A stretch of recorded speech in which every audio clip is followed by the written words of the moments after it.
Sun news நேயர்களுக்கு வணக்கம். சிறப்பு நேரலை நிகழ்ச்சிக்கு உங்களை வரவேற்கிறோம். திருவண்ணாமலை திருக்கார்த்திகை தீப திருவிழாவின் சிகர நிகழ்ச்சியான மலை மீது மகாதீபம் ஏற்றும் நிகழ்வு இன்று மாலை நடைபெறவிருக்கிறது. முன்னதாக இன்று காலை கோயிலில் பரணி தீபம் ஏற்றப்பட்டது. இந்த விழா குறித்த பல்வேறு தகவல்களை வழங்குவதற்காக நம்மிடையே இணைகிறார்கள் பாடகர் சீர்காழி சிவசிதம்பரம் அவர்கள் மற்றும் சுகி சிவம் ஆன்மீக சொற்பொழிவாளர் பாடகர் வேல்முருகன், பேராசிரியர் ஞானசம்பந்தன் அவர்கள், ஆன்மீக பேச்சாளர் புலவர் ராமலிங்கம் அவர்கள் மற்றும் பாடகி சுசித்ரா பாலசுப்ரமணியம். அனைவரையும் வரவேற்கிறோம். முதலாவதாக பாடகர் சீர்காழி சிவசிதம்பரம் அவர்களிடம் பேசலாம்.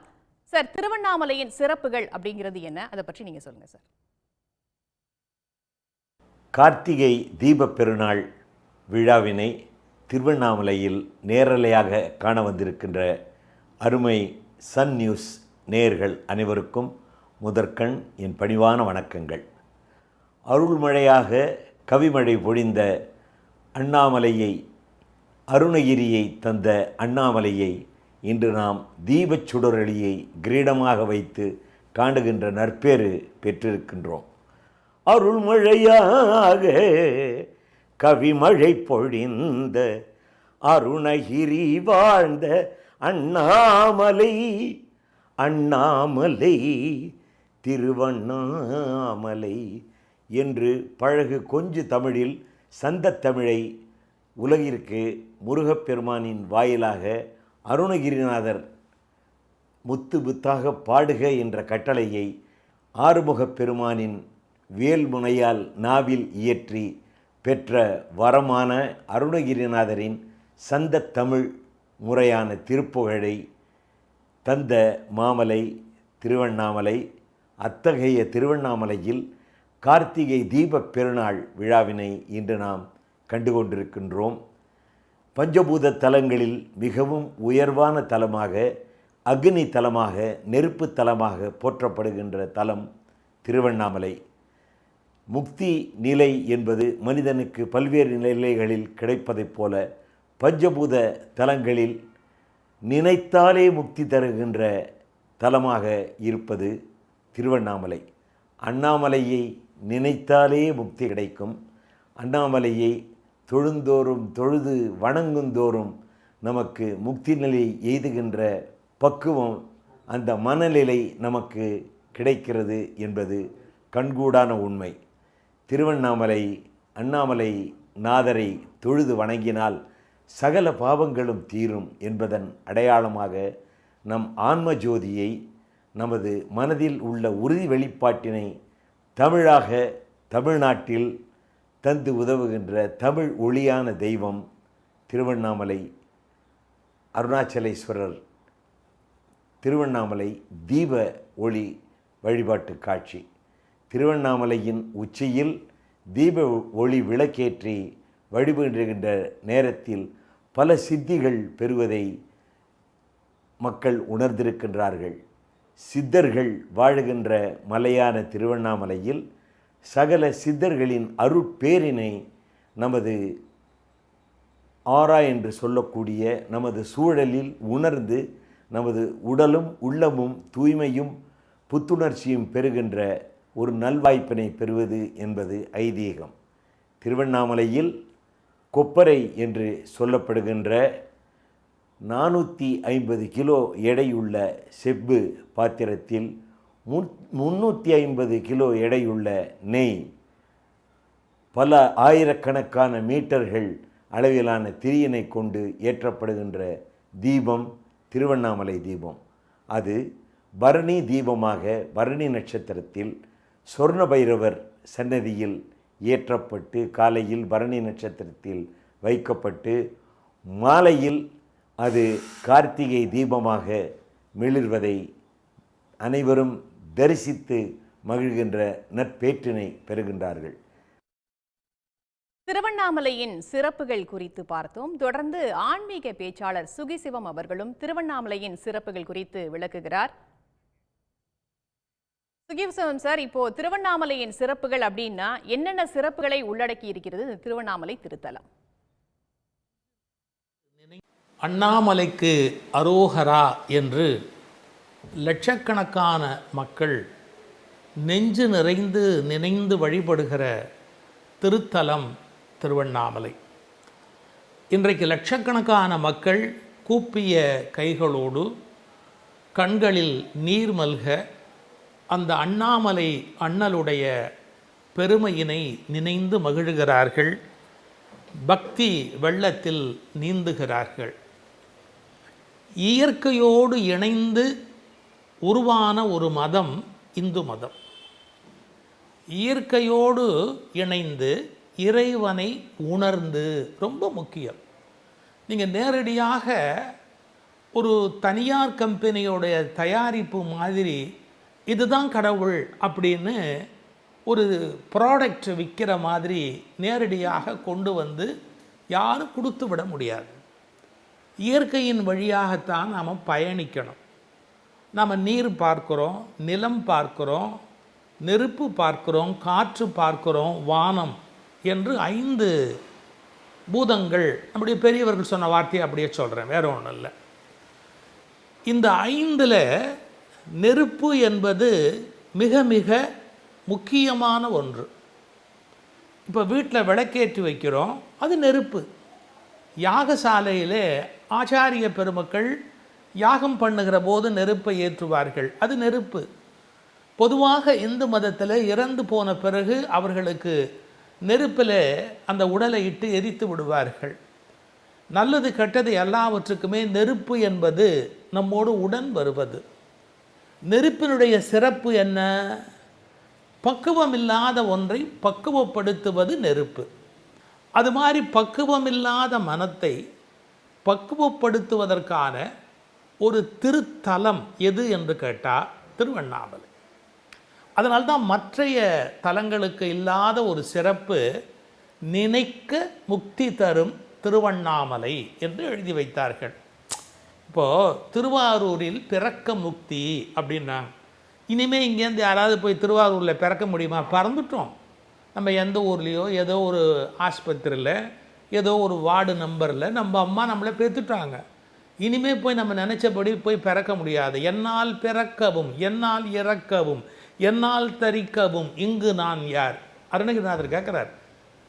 நான் என் டேட் ஆஃப் பர்த்தை டிசைட் பண்ண முடியுமா அப்படிங்கிறார். என்னால் பிறக்கவும், என்னால் இறக்கவும், என்னால் தரிக்கவும் இங்கு நான் யார் அப்படின்னு கேட்குறார். இப்போ பாருங்கள், திருவாரூர் பிறக்க முக்தி அப்படின்னாங்க, காசி இறக்க முக்தி அப்படின்னாங்க. இப்போ எது எளிமையான வழிபாட்டு தலம் அப்படின்னா திருவண்ணாமலை தான். நம்ம திருவண்ணாமலை தான். ஏன் நினைக்க முக்தி அப்படின்னாங்க. நினைக்கிறதுல என்ன கஷ்டம்? எந்த ஊரில் இருந்தாலும் நினைக்கலாமே. இப்போ நம்ம அமெரிக்காவில் இருந்தாலும் நினைக்கலாம், ஆப்பிரிக்காவில் இருந்தாலும் நினைக்கலாம், அண்டார்டிகாவில் இருந்தாலும் நினைக்கலாம், அண்ணாமலையில் இருந்தாலும் நினைக்கலாம். எங்கே நினைச்சாலும் நினைக்க முக்தி தருகிற திருத்தலம் திருவண்ணாமலை. மனசில் வச்சுங்க. சிறப்பு நேரலை நிகழ்ச்சி தொடர்கிறது. திருவண்ணாமலை திருக்கார்த்திகை தீப திருவிழாவை சன் நியூஸ் வாயிலாக நேரலையாக பார்த்து வருகிறோம். தொடர்ந்து திருவண்ணாமலையின் சிறப்புகள், அண்ணாமலையாரின் சிறப்புகள் பற்றி கேட்டு வருகிறோம். அந்த வகையில் திருவண்ணாமலையின் சிறப்புகள், குறிப்பாக பஞ்சபூத தலங்களில் திருவண்ணாமலைக்கு என்ன சிறப்பு என்று எடுத்துரைக்கிறார் ஆன்மீக சொற்பொழிவாளர் பேராசிரியர் கு. ஞானசம்பந்தன் அவர்கள். அதனை பார்க்கலாம். வணக்கம். திருவண்ணாமலையினுடைய பெருமை என்ன என்றால், பஞ்சபூத தலங்களில் அது நெருப்பு தலம். அதாவது நிலம், நீர், நெருப்பு, காற்று, ஆகாயம், 5 பூத தலங்களில் இது நெருப்பு தலம். சங்ககாலம் தொடங்கி இன்றைக்கு வரைக்கும், பூமி தொடங்கிய காலம் தொடங்கி இன்றைக்கு வரைக்கும் அந்த மலை இருக்கிறது. இந்த மலை பற்றிய செய்திகளை சொல்லுகிற போது இது சங்க இலக்கியத்தில் இதை பற்றிய செய்திகள் இருக்கின்றன. உதாரணமாக பரிபாடல் திருவண்ணாமலையினுடைய அந்த சிறப்பை சொல்லுகிறது. தீபம் ஏற்றுவதை பற்றி சொல்லவில்லை, திருவண்ணாமலையினுடைய சிறப்பை சொல்லுகிறது. அதே போல் சிலப்பதிகாரத்திலும் இந்த மலை பேசப்படுகிறது. அண்ணா நாடு என்ற பெயரோடு அந்த காலத்தில் ஒரு பிரிவாக இது விளங்கியிருக்கிறது. தொண்டரி மண்டல பகுதியாகவும் பல்லவருக்கு ஆட்சிக்கு உட்பட்டும் இருந்திருக்கிறது. இப்படியான நில அமைப்பை நாம் தெரிந்து கொள்கிறோம். அடுத்து புராண ரீதியான செய்தி என்ன என்றால், இதற்கு ஏன் நெருப்பு மலை என்று பெயர் வந்தது என்றால், பிரம்மன் படைப்பு கடவுள், மகாவிஷ்ணு காக்கும் கடவுள், ருத்ரநாய சிவபெருமான் அழிக்கும் கடவுள், அருளும் கடவுள். இந்த சிவபெருமானுடைய பெருமையை சொல்வதற்காக ஒரு புராண கதை உண்டு. அது என்ன என்றால், பிரம்மனும் விஷ்ணுவும் யார் தங்களுக்குள் பெரியவர் என்று யோசித்த போது அவர்களுக்குள் சண்டை வந்தது. பிறகு சிவபெருமானிடம் கேட்க வந்தார்கள். அவர் சொன்னார், இதற்கு எதுக்கு சண்டை போடுகிறீர்கள்? என் முடியை யார் பார்த்து வருகிறார்களோ முதலில், அதேபோல் என் அடியை யார் முதலில் பார்த்து வருகிறார்களோ அவர்களே பெரியவர்கள். சொன்னவுடன் 2 பேரும் புறப்பட்டார்கள். பிரம்மன் அன்ன வடிவம் எடுத்து ஆகாயத்தை நோக்கி செல்ல, மகாவிஷ்ணு வராக அவதாரத்தை எடுத்து பூமியை கொடுத்து கொண்டு செல்ல பல யுகங்களாக இவர்களால் அதை கண்டுபிடிக்க முடியவில்லை. அப்போதுதான் தெரிந்து கொண்டால் நம்மை காட்டில் ஒரு பெரியவர் இருக்கிறார் என்று. அப்படி நெருப்பு வடிவமாக தோன்றி அடிமுடி காண முடியாத அளவிற்கு நின்றவர் தான் சிவபெருமான். அதனால்தான் மாலறியான் ஆண்முகனும் காணா மலையினை நாம் போலறிவோம் என்றெண்ணி பொக்கங்களே பேசும் பாலூறு தேன்வாய் படிரி கடை திறவாய் அப்படின்னு மாணிக்க வாசகர் பாடுறார் திருவம்பாவையில். அப்போ நெருப்பு வடிவிலே நின்ற அவரை அவர்கள் திருவடியையும் திருமுடியையும் தேடி சென்றார்கள் என்ற கதையின் மூலமாகத்தான் அது நெருப்பு மலையாக சொல்லப்படுகிறது. அடுத்து அங்கே பார்வதி தேவி தவம் செய்ததற்கும் ஒரு கதை சொல்லப்படுகிறது. விளையாட்டாக சிவபெருமானுடைய கண்ணை மூட உலகம் இருண்டு போனதாகவும், எனவே நீ போய் அங்கு தவம் செய் என்று சொல்ல, அப்படி தவம் செய்ய வந்தபோது அவரை ஏற்றுக்கொள்வதற்காக சிவபெருமான் வந்தார் என்ற ஒரு கதையும் உண்டு. திருவண்ணாமலை திருக்கார்த்திகை தீப திருவிழாவின் சிறப்பு நேரலையை சன் நியூஸ் வாயிலாக பார்த்து வருகிறோம். தொடர்ந்து பாடகி சுசித்ராவிடம் பேசலாம். இப்போ சார் சொன்ன மாதிரி அடிமுடி அறிய ஒன்னா அண்ணாமலையான் அப்படின்னு சொன்னார். அதற்கான அந்த பாடல் அப்படின்றது என்ன மேம்? திருவெம்பாமையில் முதல் பாடல் வருது இல்லையா, அதை உணர்த்தது தானே, அதை பாடுங்களேன். ரொம்ப அற்புதமாக நமக்கு சொல்லக்கூடியது ஆதியும் அந்தமும் இல்லா அருட்பெரும் சோதின்னு.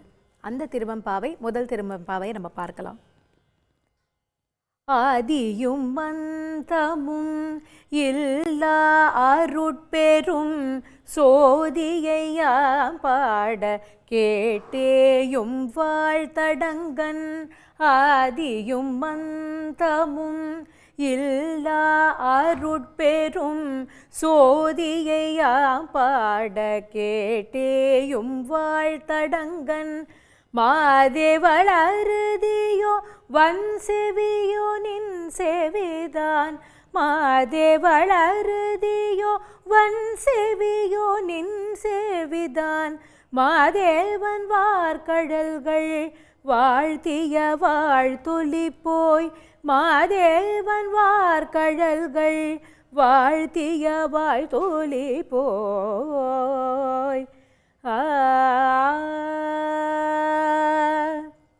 வீதிவாய் கேட்டலுமே விம்மி விம்மி மெய் மறந்து போதார் அமளியின் மேல் நின்றும் புரண்டிங்கண். வீதிவாய் கேட்டலுமே விம்மி விம்மி மெய் மறந்து போதார் அமளியின் மேல் நின்றும் புரண்டு இங்கண். ஏதேனுமாகாள் கிடந்தாள் என்னே என்னே. ஏதேனுமாகாள் கிடந்தாள் என்னே என்னே. இதே என் தோழி பரிசேலோர் எம்பாவாய். இதே என் தோழி பரிசேலோர் எம்பாவாய் எம்பாவாய்.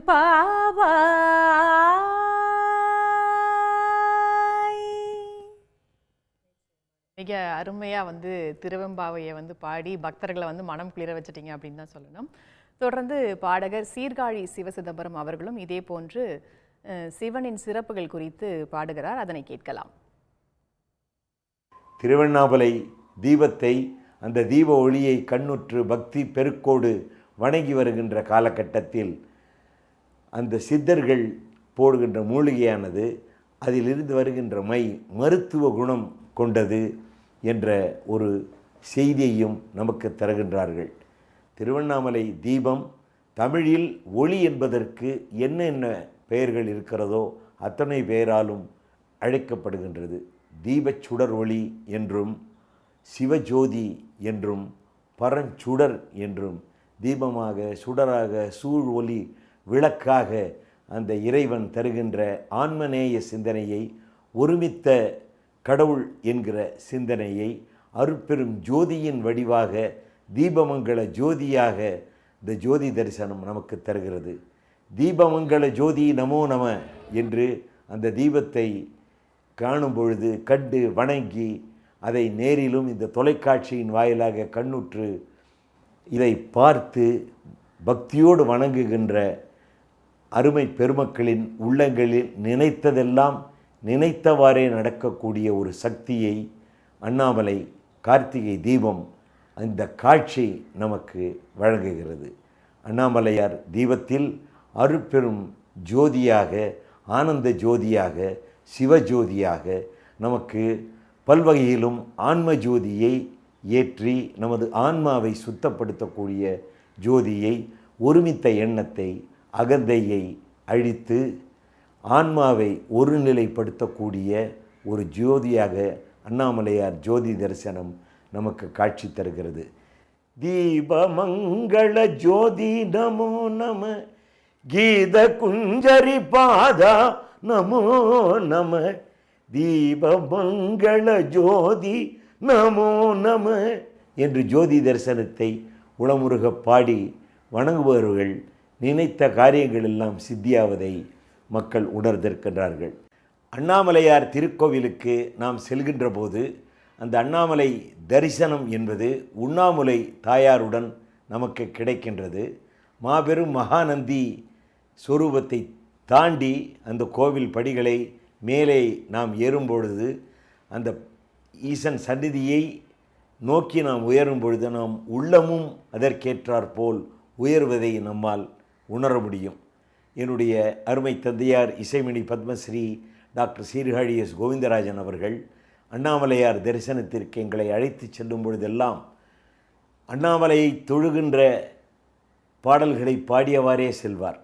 திருவாசகங்களை பாடியவாறே பக்தி பெருகச் செல்வார்.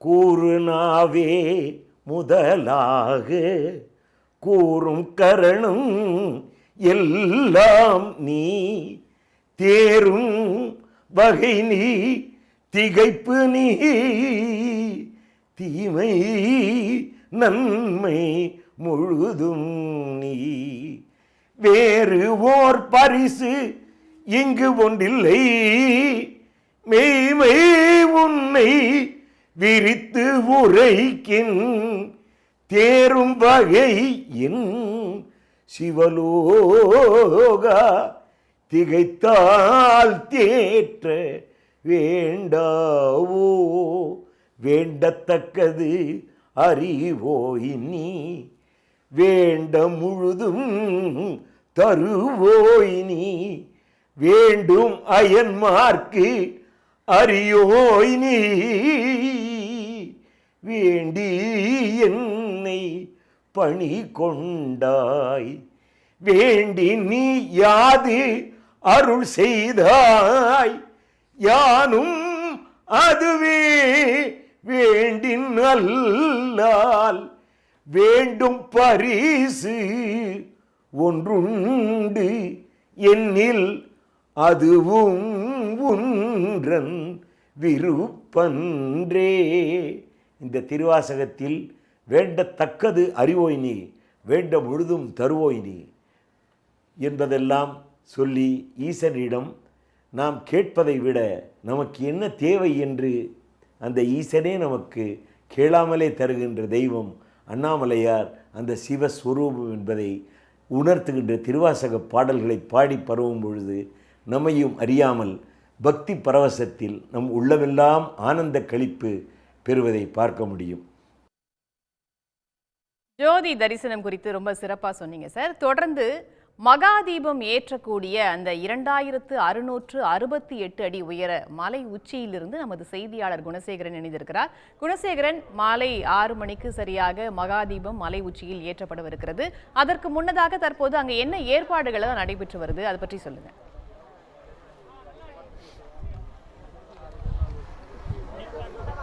நிச்சயமாக திருவண்ணாமலை திருக்கார்த்திகை இந்த தீப திருவிழானுடைய மிக முக்கிய நிகழ்வான இந்த மகாதீபம் ஏற்றக்கூடிய நிகழ்வானது சரியாக 6 மணிக்கு நடைபெற இருக்கிறது. ஏறத்தாழ ஒரு மணி நேரம் 20 நிமிடம் இருக்கக்கூடிய இந்த சூழ்நிலையில் அதற்கான ஏற்பாடுகள் அனைத்துமே விரிவாக செய்யப்பட்டிருக்கின்றன. 2668 அடி உயரம் கொண்டிருக்கக்கூடிய இந்த மலையினுடைய உச்சியில் இந்த கொப்பரை நேற்றே கொண்டு வரப்பட்டது. 350 கிலோ எடை கொண்ட இந்த கொப்பரையை நேற்று ஊழியர்கள் மலை உச்சிக்கு கொண்டு வந்திருந்த சூழ்நிலையில் இன்று அதற்கு பயன்படுத்தக்கூடிய காடா திரி மற்றும் அதே போன்று இதில் பயன்படுத்தக்கூடிய நெய் ஆகியவை மலை உச்சிக்கு எடுத்து வரப்பட்டன. குறிப்பாக இதில் ஒரு 1500 மீட்டர் காடா துணிகள் திரியாக மாற்றப்பட்டு பயன்படுத்தப்படுகின்றன. அதே போன்று நெய்யை பொறுத்த வரைக்கும் 4500 கிலோ அளவிற்கான அந்த நெய் பயன்படுத்தப்பட்டிருக்கிறது. முதல் நாளான இன்று ஒரு 55 டின்களில் அந்த நெய் ஊழியர்கள் எடுத்து வந்தார்கள். அந்த காடா திரியை நெய்யில் நனைத்து திரியை மாற்றி அந்த இதை ஏற்பாடு செய்யக்கூடிய அந்த நிகழ்ச்சியை தற்பொழுது இங்கே இருக்கக்கூடிய பக்தர்கள் அவங்க செஞ்சுருக்காங்க. குறிப்பாக இதை வம்சாவளியாக செய்யக்கூடிய இந்த பர்வத ராஜகுலத்தை சேர்ந்தவர்கள் அந்த பணியில் தொடர்ச்சியாக ஈடுபட்டிருக்காங்க. குறிப்பாக 6 மணிக்கு இந்த மகாதீபம் ஏற்றுவதற்கான அனைத்து ஏற்பாடுகளுமே செய்யப்பட்டு தயார் நிலையில் வைக்கப்பட்டிருக்கின்றன. சரியாக 6 மணிக்கு அந்த கோவில் பிரகாரத்தில் அந்த பஞ்சமூர்த்திகள் எழுந்தருளியதை தொடர்ந்து சரியாக 6 மணிக்கு இந்த தீபம் ஏற்றப்பட இருக்கின்றது. வழக்கமாக இந்த மலை உச்சிக்கு பக்தர்கள் அனுமதிக்கப்படுவது வழக்கம். ஆனால் இந்த ஆண்டை பொறுத்த வரைக்கும் பக்தர்கள் யாருமே மேலே அனுமதிக்கப்படவில்லை. ஏனென்றால் கடந்த வாரம் ஏற்பட்ட அந்த கனமழையின் காரணமாக ஏற்பட்ட நிலச்சரிவால் இங்கு இருக்கக்கூடிய அந்த சூழ்நிலையை கருத்தில் கொண்டும் பக்தர்களுடைய பாதுகாப்பை கருத்தில் கொண்டும் மலை ஏறுவதற்கு அனுமதி. தகவல்களுக்கு நன்றி குணசேகரன். தொடர்ந்து ஆன்மீக சொற்பொழிவாளர் சுகி சிவம் அவரிடம் பேசலாம். இந்த திருக்கார்த்திகை தீப திருவிழா அதனுடைய சிறப்புகளை பத்தி ஏற்கனவே சொல்லியிருந்தீங்க. தற்போது பஞ்சமூர்த்திகள் உலா வரக்கூடிய காட்சிகளை பார்க்கிறோம். இந்த விழாவில் என்னென்ன நிகழ்வுகள்லாம் நடக்கும் சார்?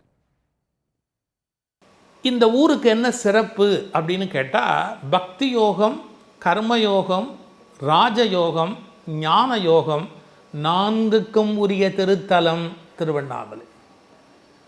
இப்போது நினைக்க முக்தி அப்படிங்கிறது திருநாவுக்கரசர் பாடுறார். முன்னம் அவனுடைய நாமம் கேட்டாள், மூர்த்தி அவனிருக்கும் வண்ணம் கேட்டாள், பின்னை அவனுடைய ஆரூர் கேட்டாள், பெயர்த்தும் அவனுக்கே பிச்சியானாள், அன்னையையும் அத்தனையும் அன்றே நீத்தாள், அகன்றிட்டாள் அகலிடத்தார் ஆசாரத்தை, தன்னை மறந்தாள் தன் நாமம் எல்லாம் மறந்தாள், ஆனால் தலைவன் தாள் மட்டும் நினைவில் கொண்டாள். அந்த தன்னை இழந்து தலைவன் தாளை நினைத்தவர்களுக்கு முக்தி தருவது நினைக்க முக்தி தரும் திருத்தலம் திருவண்ணாமலை. இப்போ மற்ற ஊருக்கும் திருவண்ணாமலைக்கும் நினச்சே பார்க்க முடியாத ஒரு சிறப்பு சொல்லட்டுமா? இப்போ சிதம்பரத்துக்கு நீங்கள் போகணும் அப்படின்னு நினச்சிங்கன்னா இறங்கி சாலையில் நடந்து அப்புறமா கோபுரத்துக்குள்ளே போய் சபையில் கீழே நின்று அல்லது அனுமதிச்சா மேலே நின்று நீங்கள் சாமியை கும்பிடணும். சிதம்பரத்தில் எந்த கோயிலுக்கு போகிறதா இருந்தாலும் அப்படித்தான் போகணும். திருவண்ணாமலையில் மட்டும் அப்படி கிடையாது. நின்ன இடத்துலன்னு கும்பிடல. ஏன்? அங்கே மலை தான் சிவபெருமான். இந்த அழகு வேற எங்கேயாவது பார்க்க முடியுமா? நீங்கள் மலையை எப்படி சார் சிவலிங்கமாக வர்ணிக்கலாம் அப்படின்னு கேட்டால், நீங்கள் குற்றாலம் தலபுராணம் படிக்கணும்.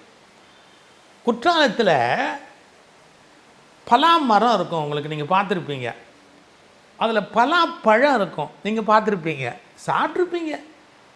பலா சொலை இருக்கும், நீங்கள் பார்த்துருப்பீங்க. விதை எடுத்து அதையும் பொரியல் பண்ணி சாப்பிட்றவங்க இருக்கிறோம் உலகத்தில். புலவர் பாடுறாரு பாருங்க, மரமெல்லாம் சிவலிங்கம் மலையெல்லாம் சிவலிங்கம்னார். முதல்ல மலையெல்லாம் சிவலிங்கமாக காட்சி அளிக்குதுப்பா அப்படின்னார். மலையெல்லாம் சிவலிங்கம், மரமெல்லாம் சிவலிங்கம், மரங்கள் ஈன்ற கனியெல்லாம் சிவலிங்கம். எப்படி இருக்கும்? பலாப்பழம் சிவலிங்கம் மாதிரி தானே இருக்குது. கனியெல்லாம் சிவலிங்கம், கனிகள் ஈன்ற சுளையெல்லாம் சிவலிங்கம். அடடா, சுளைகள் ஈன்ற வித்தெல்லாம் சிவலிங்கம். சுளைக்குள்ள அதனுடைய விதை இருக்கு, அந்த வித்தெல்லாம் சிவலிங்கம். இப்படி இயற்கையோடு இணைந்து இறைவனை உணர்ந்த பெருமை நம்முடைய பெரியோர்களுக்கு உண்டு. அப்படி ஒரு பக்கம் இருக்கட்டும். அந்த மலை சிவலிங்கம்னா இந்த மலை நீங்கள் வேறு எந்த ஊர்லேயும் பார்க்க முடியாது. எப்படின்னா அண்ணாமலை நடுவில் இருக்கும், திருவண்ணாமலை. அதுக்கு சுற்றி 8 4 திசை, இப்படி நடுவில் அதுக்கு குறுக்க பாதி பாதி, அப்படி 8 லிங்கங்கள் மலைக்கு வெளியில் வைத்து இதை திருக்கோயிலாக ஆக்கிட்டார்கள்.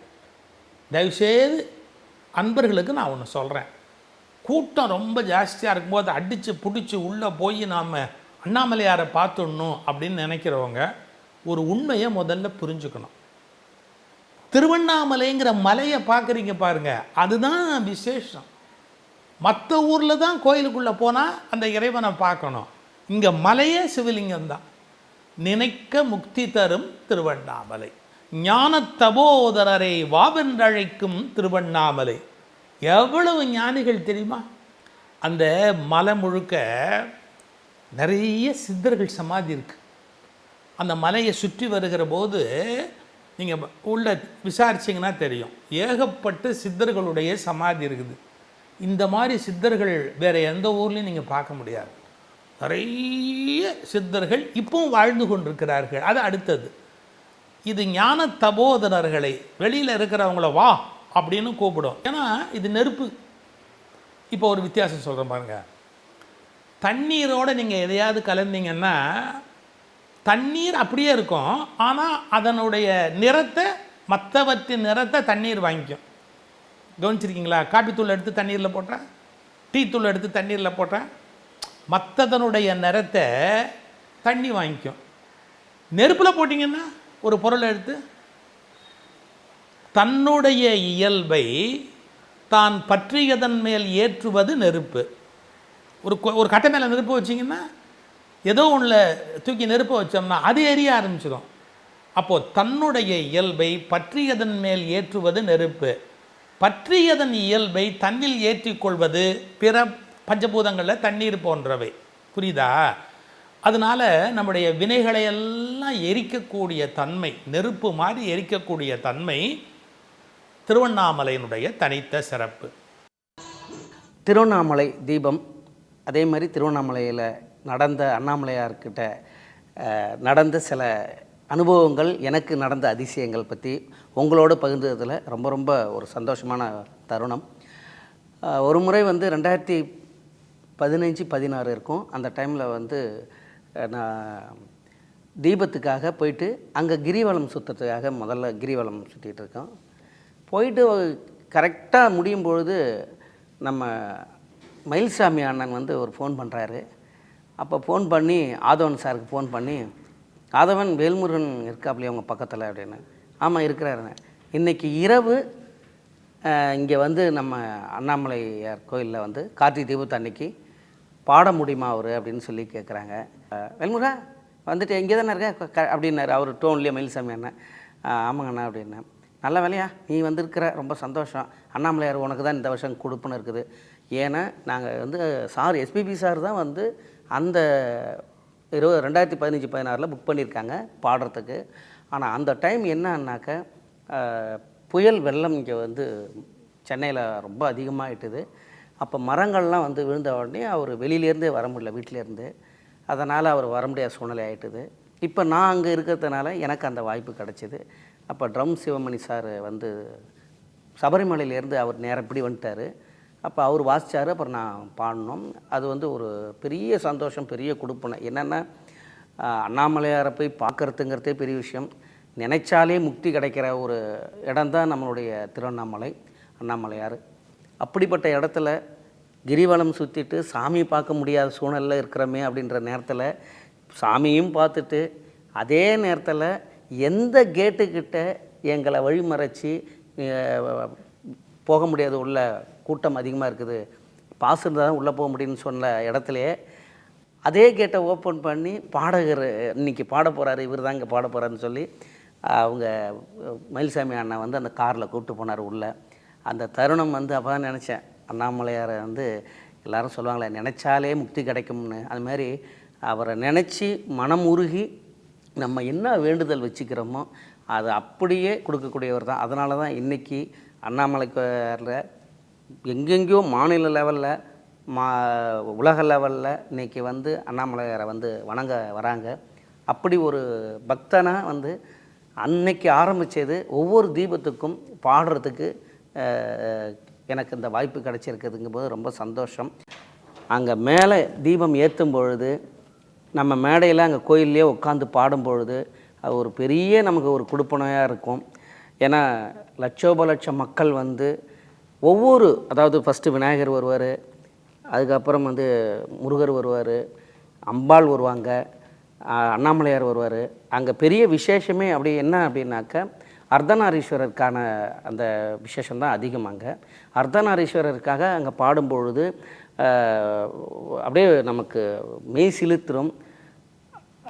அதுக்கப்புறம் அந்த ஓசையோடு அங்கே இசையோடு அந்த அர்த்தநாரீஸ்வரரை வந்து தோளில் சுமந்து அதை அவருக்கு வந்து அந்த ஆடி அவரை மகிழ்வித்து அந்த ஒரு வளம் வரும்பொழுது அங்கே பாடும்பொழுது நமக்கெல்லாம் அப்படியே உடம்பெல்லாம் வந்து அப்படியே சிலுத்துரும், மெய் சிலுத்துரும்.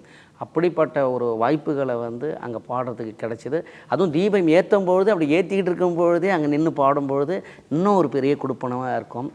அந்த மிகப்பெரிய அது ஒரு எனக்கு மகிழ்ச்சியான தருணம்.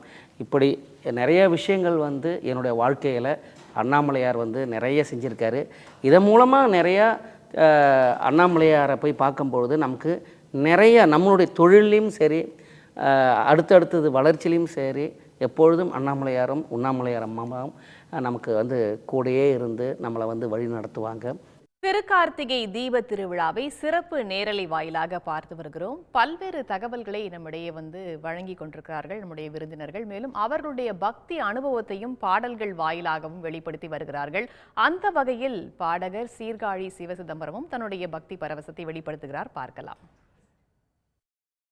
அருட்பெரும் ஜோதியை கண்டேனே, ஆனந்த தெள்ளமுதுண்டேனே, அருட்பெரும் ஜோதியை கண்டேனே, ஆனந்த தெள்ளமுதுண்டேனே என்று அம்பலத்தரசே அருமருந்தே என்று ராமலிங்க வள்ளலார் அருட்பெரும் ஜோதியை கண்ணுற்று அவர் தரிசிக்கின்ற பேற்றை திருவண்ணாமலையில் கார்த்திகை தீப ஜோதியை கண்டு நாம் பணிந்து வணங்கும் பொழுது அந்த ஆனந்த தெள்ளமுதை நாம் உண்ண முடியும்.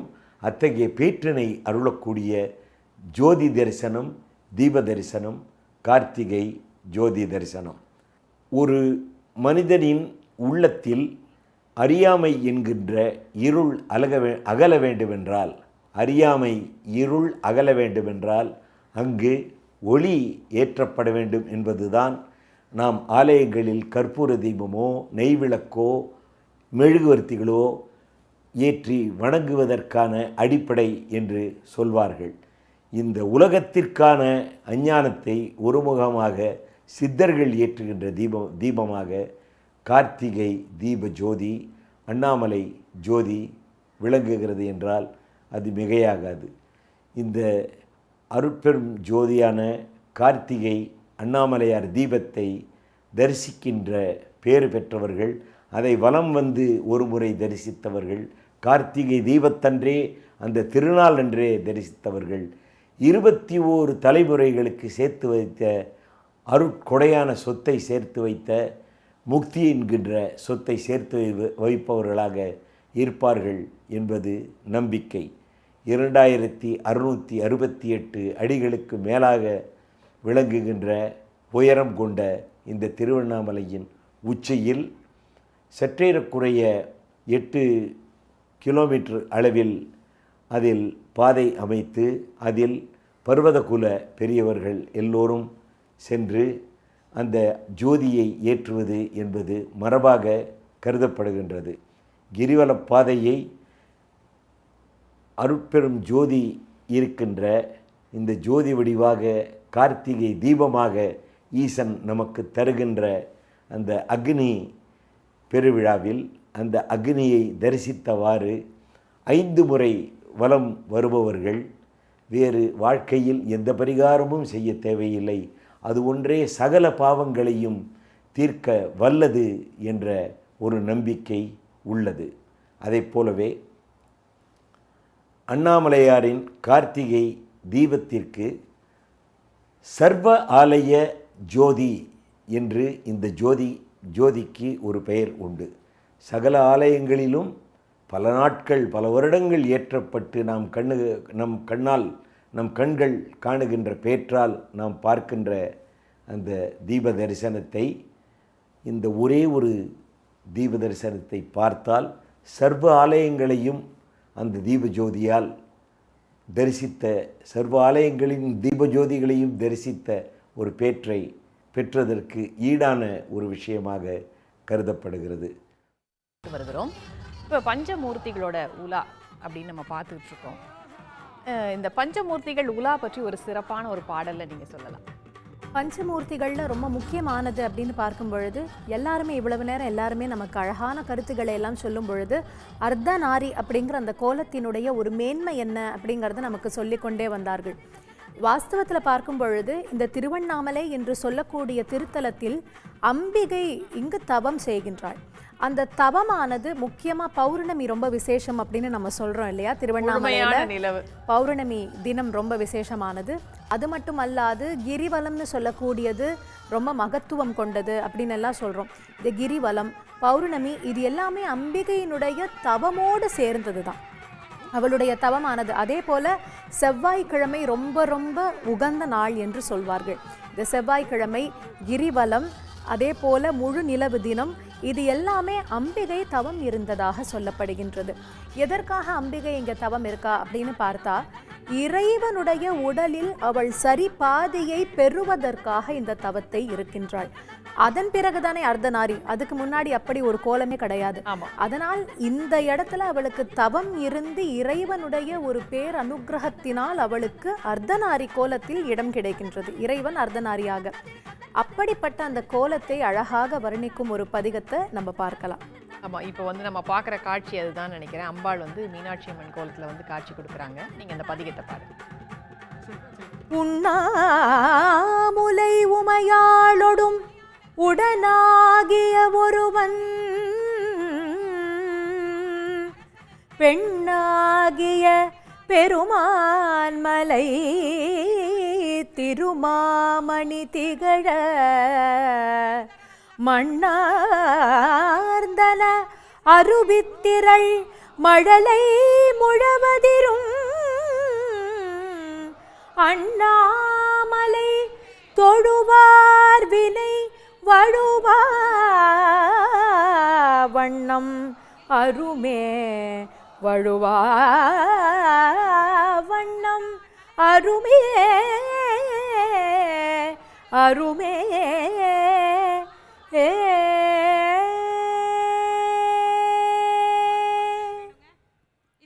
சிறப்பு.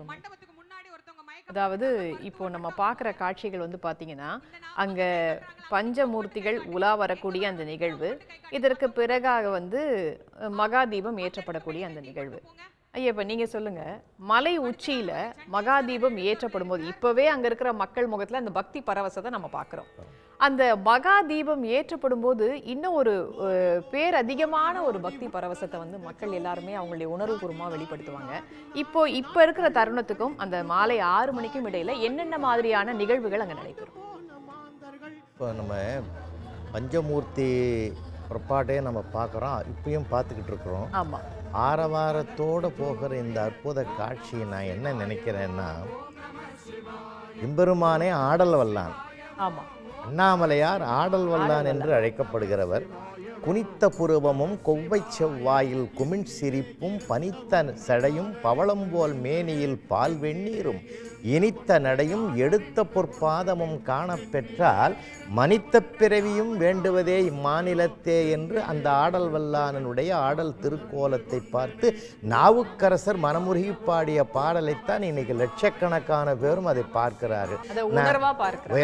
ஏன்னா இவங்க இந்த ஆரவாரத்தோடு இந்த ஆட்டம் அந்த பக்தர்களில் தன்னை தன் தோள் மேலே சுமந்துக்கிட்டு அர்த்தநாரீஸ்வரரையும் அம்பாளை சுமந்துக்கிட்டு அப்படியே வராங்கன்னா என்ன நான் நினைக்கிறேன்னா, திருமாலாலும் காண முடியாத, பிரம்மாவாலும் காண முடியாத, மலை வடிவில் இருக்கக்கூடிய நெருப்பு பிழம்பாக இருக்கக்கூடிய பெருமானை நாங்கள் அரவணைத்து பிடித்து விட்டோம் என்ற ஒரு ஆரவாரம் தான் இந்த பக்தர்களுக்கு இருப்பதாக நான் கருதுகிறேன். ஏன் தெரியுமா? அவர்கள் ஆணவத்தால் அணுகினார்கள், அவனை நெருங்க முடியவில்லை. இவர்கள் அன்பினால் பக்தியினாலே நெருங்குகிறார்கள். அதனால்தான் அருட்பிரகாச வள்ளலார் சொன்னார், அன்பெனும் பிடியுள் அகப்படும் மலையேன்னார். அந்த மலையேன்றதுக்கு அர்த்தமே திருவண்ணாமலைன்னு நான் நினைக்கிறேன். ஏன்னா மலை வடிவில் இருக்கக்கூடிய அந்த மகேஸ்வரனை இன்றைக்கு இந்த பக்தர்கள் தன்னுடைய அன்பினாலே அரவணைத்து கட்டியதனால் இந்த ஆரவாரத்தோடு வர்றாங்க இல்லையா? இரண்டு மூர்த்திகளுக்கும் கிடைக்காத பெருமை எங்களுக்கு கிடைத்ததுன்னு. அதனால்தான் பக்தி வலையுள் படுவோன் காண்கன்னு பண்ணாங்க. பக்தி வலைக்குள்ள அவன் வந்துருவான், பக்தி வலைக்குள்ள வரக்கூடியவன். அதனால்தான் இன்றைக்கி இந்த பஞ்சமூர்த்திகளுடைய புறப்பாடோடு அதுக்கு முன்னாடி பார்த்தோம்னா இந்த காட்சியில் நம்ம பார்த்தது அந்த தீப கொப்பரை மேலே மலைக்கு போன காட்சியும் நம்ம பார்த்தோம். ஏறத்தாழ 11,000 காடா மீட்டர், 11,000 மீட்டர் காடா துணி அதை தான் திரியாக அமைக்கப்படுகிறது. 4,500 கிலோ நெய் அதில் ஊற்றப்படுகிறது. இந்த தீபத்தை ஏற்றுகிறதுக்குன்னு ஒரு சமூகம் இருக்குது. அவர்களுக்கு தீப நாட்டார் சமூகம் என்று பெயர். அவங்க தான் இந்த தீபத்தையே ஏற்றுவாங்க. இந்த தேவாங்கர் அம்சத்தை சார்ந்தவர் திருக்குலத்தார் அதற்கு வேண்டிய காடா துணியை நெய்து கொடுப்பார்கள். இந்த திருவண்ணாமலையில் சேர சோழ பாண்டிய பல்லவ நாயக்க மக்கள் அது மன்னர்கள் செய்த திருப்பணிக்கு நிகராக தமிழ்நாட்டில் வாழ்ந்த நாட்டுக்கோட்டை செட்டியார் என்று அழைக்கப்படுகிற நகரத்தார் செய்திருக்கிற திருப்பணிகள் அளவிட முடியாத திருப்பணிகளை செய்திருக்கிறார்கள், இன்றைக்கும் செய்து கொண்டிருக்கிறார். அப்படிப்பட்ட ஒரு பெரிய சிறப்பு இந்த திருவண்ணாமலையில் நாம் அணுவணுவாக பார்க்கலாம். சுற்றி வருகிற போது கிரிவலத்தில் அத்தனை இன்னைக்கு கிரிவலம் வந்த பெருமை பெற்றவர்களெல்லாம் இன்றைக்கு இந்த கிரியின் மேலே ஏற்றப்படுகிற தீபத்தை இன்னும் சிறிது நேரத்தில் காண இருக்கிறார்கள். ஏமா சார், இன்னும் சற்று நேரத்தில் வந்து நீங்கள் குறிப்பிடக்கூடிய அந்த உணர்வு பூர்வமான ஒரு நிகழ்வை நம்ம பார்க்க போகிறோம். இந்த நிகழ்வு குறித்து ஆன்மீக சொற்பொழிவாளர் சுகிசிவம் தெரிவிக்கக்கூடிய அந்த கருத்துக்களை பார்க்கலாம். நீங்கள் பல ஜென்மத்தில் தவம் இருந்து தேடி தேடி தேடி தேடி தேடி தெளிய ஒண்ணாது ஓடி ஓடி ஓடி ஓடி உட்கார்ந்த ஜோதியை நாடி நாடி நாடி நாடி நாட்கள் கழிந்து போய் சிவவாக்கியர் பாடுறார். இதனால் ஒரே மூச்சில் போய் கடவுள் இன்னதுன்னு கண்டுபிடிச்சிட முடியுமா? ஒரு புஸ்தகத்தை வாங்கி அப்படி தாங்கன்னு அப்படி திருப்பின உடனே 18ஆம் பக்கத்தில் யா கடவுள் அப்படின்னு சொல்லப்பட்டிருக்கிறது அப்படின்னு யாராவது கடவுளை உள்வாங்கிட முடியுமா? குழந்தைத்தனமாக பேசிட்டு ஒன்றும் முடியாது. எது கடவுள்னு எப்படி பண்ணுவேனே? இவன் ஒன்றை கடவுள்றான், அவன் ஒன்று கடவுள்றான், அவன் ஒன்று கடவுள்றான், அவன் ஒரு கடவுள்றான், ஒவ்வொரு ஊரில் ஒன்று ஒன்றா கடவுளுங்கிறான். எதை நீங்கள் வரையறை செய்வீங்க? எதை கண்டுபிடிப்பீங்க? ஸோ இது எப்படி கண்டுபிடிக்கிறான்? பல பேர் அவனுடைய அறிவை வச்சுக்கிட்டு இதுதான் கடவுள் அப்படின்னு சொல்கிறான். அதை பார்த்து மாணிக்கவாசி சிரிக்கிறாரு. நான்முகனும் காணாமலை. நான்முகன்னா சரஸ்வதி, கல்வியின் தலைவனாலும் காண முடியவில்லை, பொருளின் தலைவனா. சில பேர் பணம் வச்சுருந்தா கோயிலுக்குள்ளே உனக்கு மரியாதை கிடைக்கும். ஏன்னா நீ உள்ளே போகும்போது மாலை மரியாதை, தட்டில் காசு, அப்புறம் எங்கெங்கே என்னென்னலாம் வீசணுமோ நோட்டாக வீசினேன்னா அதுக்கு உனக்கு மரியாதை கிடைக்கும். அது ஒரு பெரிய விஷயம் இல்லை. கடவுள் கிடைப்பாராங்கிறது தெரியாது. நல்ல கவனி. காசை வீசினேன்னு சொன்னால் மரியாதை கிடைக்கும், ஆனால் கடவுள் கிடைப்பாரா? பல பேர் வெறும்ன காஞ்ச மாலையோடு திரும்பி வந்தவன் எவ்வளோ பேர் இருக்கிறான் தெரியுமா? காசை வீசிட்டு ஒன்றும் இல்லாமல் இருப்பான். அவனை தேடி வந்து கடவுள் அருள் பண்ணியிருப்பார். நீங்கள் கோயிலுக்குள்ளே போய் கதையை கேட்பாருங்க, ஒவ்வொருத்தருக்கும் ஒரு அற்புதம் நடந்திருக்கும். அது ஒரு பக்கம் இருக்கட்டும். பொருளாலோ செல்வத்தாலோ அல்லது உங்கள் கல்வி அறிவாலோ நீங்கள் கடவுளை உணர முடியாது. அப்படி தான் அர்த்தம் பண்ணணும். திருமாலும் பிரம்மாவும் தேடினாருங்கிற கதையை கொச்சையாக பச்சையாக சொல்லக்கூடாது. மாலரியா நான்முகனும் காணாமலை, அது ஒரு பக்கம் இருக்கட்டும். இப்போ இன்னும் கொஞ்சம் நுட்பமாக போவோமா? அது என்ன நெருப்பு மலையாக இருந்தார்? சயின்டிஃபிக்காக இயற்கையோடு இணைந்தது பஞ்சபூதங்கள்லன்னு பார்த்தா ஒருவேளை என்னுடைய சிந்தனை ஒரு சில ஆயிரம் ஆண்டுகளுக்கு முன்பு அது நெருப்பு மலையாகவே இருந்திருக்கலாம். எரிமலை. ஏன் இதை சொல்கிறேன்னா, ஜியலாஜிக்கலாக பார்த்தீங்கன்னா திருவண்ணாமலையை சுற்றி இருக்கிற பகுதிகளுக்கு நீங்கள் போனீங்கன்னா கல் உருண்டையாக கிடக்கும். மலைகளில் செஞ்சியிலேருந்தே நீங்கள் பார்க்கலாம். அங்கெல்லாம் அந்த மலையெல்லாம் குட்டு குட்டாக இருக்கும் பாருங்கள். ஒரே வளர்ந்த மலையாக இருக்காது, உருண்டை கல்லாக இருக்கும் அப்படியே. இது எரிமலை வெடித்து வரும்போது தான் இது மாதிரி வரும் அப்படின்னு நிலவியலில் குறிப்பு இருக்குது. உள்ளேந்து வெளியே விழுந்த கல்லாக இருக்கும் அதெல்லாம் அப்படி. அது மாதிரி நெருப்பு மலையாக இருந்திருக்கலாம். இது சாதாரண ஒரு பார்வை, இயல்பான ஒரு பஞ்சபூத பார்வையில் நெருப்பு மலையாக அது இருந்திருக்கலாம் அப்படின்னு. கடவுள் என்பது தொடக்கமும் முடிவும் அற்றது. Date of birth date of death கிடையாது. அதுக்கு அது ஆதி இல்லை அந்தம் இல்லை. அதனால தான் ஆதியும் அந்தமும் இல்லா அரும் பெரும் ஜோதி. அது ஒரு நெருப்பு. இப்போ எனக்குள்ளே நீங்கள் தொட்டு பார்த்தா கூட உயிரோடு இருக்கிறவங்கிறதுக்கு என்ன அடையாளம்? நாடி துடிப்பை தவிரவும் 98.4 வெப்பமானி வச்சு பார்த்தா நமக்கு ஒரு வெப்பம் இருக்கும் ஒவ்வொருத்தர் உடம்புலையும். அந்த நெருப்பு யார் பற்ற வச்சான்னு தெரியுமா? முன்னை இட்ட தீ. யார்? பட்டினத்தார் பாட்டு. நமக்குள்ளே ஒரு நெருப்பு இருக்குது. அந்த நெருப்பில் முதல் நெருப்பை யார் வச்சா தெரியாது. நெருப்பு இருக்கிற வரைக்கும் தான் நீ உயிரோடு இருக்கன்னு அர்த்தம். நெருப்பு போடுச்சுன்னா பொணம்னு அர்த்தம். யோசிச்சு பாருங்கள். இந்த நெருப்புக்கு தொடக்கமும் தெரியாது முடிவும் தெரியாது. அதே மாதிரி பரம்பொருள் என்கிற இறைவனுக்கு தொடக்கமும் முடிவும் கிடையாது அப்படிங்கிற ஹைலி ஃபிலசாபிக்கல் திங்கிங், அதை சொல்லுவது திருவண்ணாமலையினுடைய இன்னொரு பெரிய அழகு. இந்த தீப திருவிழாவின் பல்வேறு சிறப்புகளையும் அது குறித்த தகவல்களையும் பார்த்து வருகிறோம். தொடர்ந்து பாடகர் சீர்காழி சிவசிதம்பரத்திடம் பேசலாம். சார், இப்போ இந்த திருத்தலம் பத்தி சொல்லும்போது பாத்தீங்கன்னா சக்தி வாய்ந்த திருத்தலம், அதுவும் குறிப்பா சித்தர்கள் வாழ்ந்ததன் காரணமாக நேர்மறை சக்தி அதிகமாக இருக்கக்கூடிய ஒரு தலம் அப்படின்னு சொல்றாங்க. அதை பத்தி நீங்க சொல்லுங்க சார். அருள்மழையாக கவிமழை பொழிந்த அருணகிரி வாழ்ந்த அண்ணாமலை, அதன் சிறப்பினை பாட சிறப்புகள் கூட திருவருள் புரிந்ததும் அண்ணாமலை. அண்ணாமலை திருவண்ணாமலை. நம சிவாயர்கள் தேசிகர்கள் ரமண மகரிஷி போன்றவர்கள், நம சிவாயர்கள் தேசிகர்கள் ரமண மகரிஷி போன்றவர்கள் ஞானம் பெற்றது சிறந்த நிலை, அந்த ஞானம் தந்தது அண்ணாமலை. அந்த ஞானம் தந்தது அண்ணாமலை. அண்ணாமலை திருவண்ணாமலை. அண்ணாமலை திருவண்ணாமலை. இந்த பாடலில் குறித்ததைப் போல நமசிவாயர்கள் தேசிகர்கள் ரமண மகரிஷி போன்ற சித்தர்கள், சேஷாதிரி சுவாமிகள், விசிறி சுவாமிகள், ராம் சுரத்குமார் என்று போற்றப்பட்டு வணங்கப்படக்கூடிய விசிறி சுவாமிகள் போன்ற சித்தர்கள் பலரும் வலம் வந்து அருட்பெருக்கை ஏற்று தருகின்ற ஒரு மாமலையாக திருவண்ணாமலை திகழ்கின்றது. அந்த மலைச்சாரலின் அருகாமையில் இருப்பதே மூலிகைகள், இரகசிய மூலிகைகள் பல அடங்கி அங்கு நலத்தினை விளைவிக்கக்கூடிய, உடல் நலத்தையும் மனநலத்தையும் விளைவிக்கக்கூடிய அனுபவங்களை பலருக்கும் தந்திருக்கிறது. ரமண மகரிஷிகள் சொல்வதைப் போல திருவண்ணாமலையே சிவன் வடிவம், அதை சேவித்தால் என்றும் நலம் பெருகும்.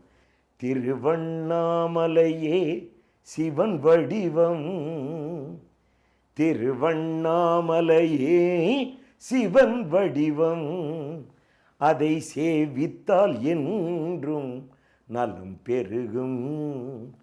திருவண்ணாமலையே சிவன் வடிவம், அதை சேவித்தால் என்றும் நலம் பெருகும். உயர்ந்த பல எண்ணங்களை தோற்றுவிக்கக்கூடிய மலையாக திருவண்ணாமலை திகழ்கிறது என்பதால் தற்கால சித்தர்கள் முதல் அக்காலத்தில் வாழ்ந்த சித்தர்கள் அனைவரும் திருவண்ணாமலையை சுற்றி அந்த திருவண்ணாமலை பாதையில் இருப்பதை நம்மால் காண முடியும். அந்த சித்தர்கள் மனித ரூபத்தில் இருந்து மனிதனாகவே மனிதர்களுக்கு உதவிகளும் அருளும் புரிய வந்த சித்தர்களாக வாழ்ந்து நமக்கு நல்வழி காட்டி கொண்டிருக்கின்றார்கள். அந்த நல்வழியில் நாடும் வீடும் சிறக்கின்ற வாய்ப்பினை தந்து கொண்டிருக்கின்றார்கள். திருவண்ணாமலையை ஒரு முகத்தில் இருந்து பார்த்தால், குறிப்பாக ரமண மகரிஷிகள் கிரிவலப்பாதையில் வேலூர் செல்கின்ற பாதை சந்திப்பில் ஒரு கல்வெட் ஒன்று இருக்கும். அந்த மேட்டின் மீது உட்கார்ந்தபடி ஒரு 5 நிமிடம் அந்த மலையை பார்த்து தியானிப்பாராம். அப்பொழுது அவரை சுற்றி இருக்கின்ற பக்தர்கள், சுவாமி இந்த இடத்தை நீங்கள் தேர்ந்து இங்கே மட்டும் உட்கார்ந்து நீங்கள் தரிசனம் பண்ணுறீங்களே, இந்த மலையில் இதன் சூட்சமம் என்ன என்று சொன்னபோது, இங்கிருந்து பார்த்தால் அந்த மலை 2 வடிவமாக தெரிகின்றது. அது கௌரி சங்கர் என்ற வடிவத்தை அம்மையும் அப்பனுமாக நமக்கு தரிசிக்கின்ற வாய்ப்பை தருகிறது என்று சொல்வாராம். அப்படி கௌரி சங்கர் என்பது இமாலய சாரத்தில் 2 மலை உச்சிகள் சேர்ந்தார் போல் இருப்பதை கௌரி சங்கர் என்று இமய வரம்பில் குடியிருக்கின்றவர்கள் வணங்கி மகிழ்ந்து வருவதை நம்மால் காண முடியும். அதை தென்னகத்தில் இருந்த இடத்தில் இருந்தவாறே திருவண்ணாமலையில் கௌரி சங்கர் சுரூபத்தை ஒரு பகுதியிலிருந்து பார்க்க முடியும் என்பதை ரமண மகரிஷிகள் சொல்லியிருக்கிறார். அதை போல மற்றொரு பகுதியில் இருந்து பார்த்தால் நந்திகேஸ்வர அமைப்பு, நந்திமுக அமைப்பு இருப்பதாகவும் சொல்கிறார்கள். ஒரு பகுதியில் இருந்து பார்த்தால் திரு கைலாய அமைப்பை போலவும், மறுபகுதியில் இருந்து கௌரி சங்கர் வடிவத்தை போலவும், மற்றொரு பகுதியில் நந்தியின் வடிவத்தை போலவும், பல்வேறு பகுதிகளில் திருவண்ணாமலை மட்டுமே சைவநெறிக்குட்பட்ட முக்கியமான விஷயங்களை மனதில் நிறுத்துகின்ற அளவு நமக்கு தத்துவங்களை உணர்த்தக்கூடிய, காட்சிகளை தரக்கூடிய ஒரு திருவண்ணாமலை நமக்கு கிடைத்திருப்பது தமிழ்நாட்டில் தமிழர்களுக்கெல்லாம் கிடைத்திருக்கிற மாபெரும் பாக்கியமாகும். அஞ்ஞானம் அகற்றி மெய்ஞானம் அளிக்கக்கூடிய மலை திருவண்ணாமலை அப்படின்னு சொல்லிட்டு பாடகர் சீர்காழி சிவசிதம்பரம் சொல்லி அந்த காட்சிகளை பார்த்தோம்.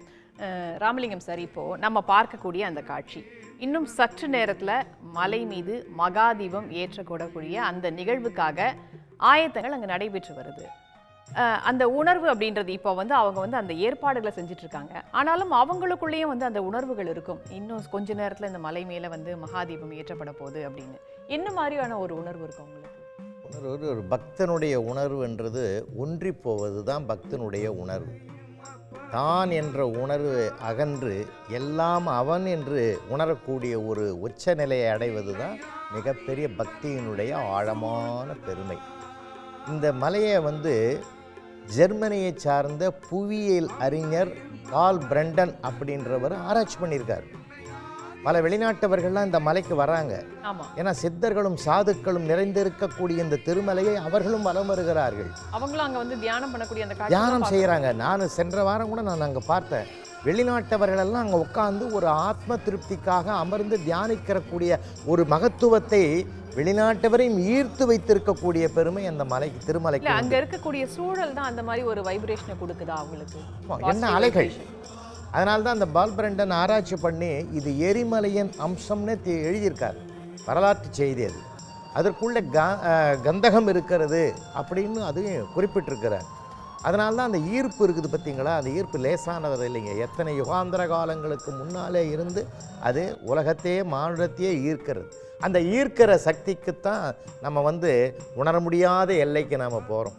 வான்கலந்த மாணிக்க வாசகனின் வாசகத்தை நான் கலந்து பாடுங்கால், நற்கருப்பம் சாற்றினிலே தேன் கலந்து பால் கலந்து செடுங்கனித்தேன் சுவை கலந்து ஊன் கலந்து உயிர் கலந்து உவட்டாமல் இனிப்பதுவேன்னு அந்த அருட்பிரகாசருடைய பாடலை நம்ம நினச்சி பார்க்குற அதே நிலை தான் ஒவ்வொரு பக்தனுக்கும் உள்ளேயும் வரும். நான் வேறு இறைவன் வேறு என்று உணராது உணர்ந்து நானும் நீயும் என்று ஐக்கியப்படுகிற தன்மை இருக்குது பார்த்தீங்களா?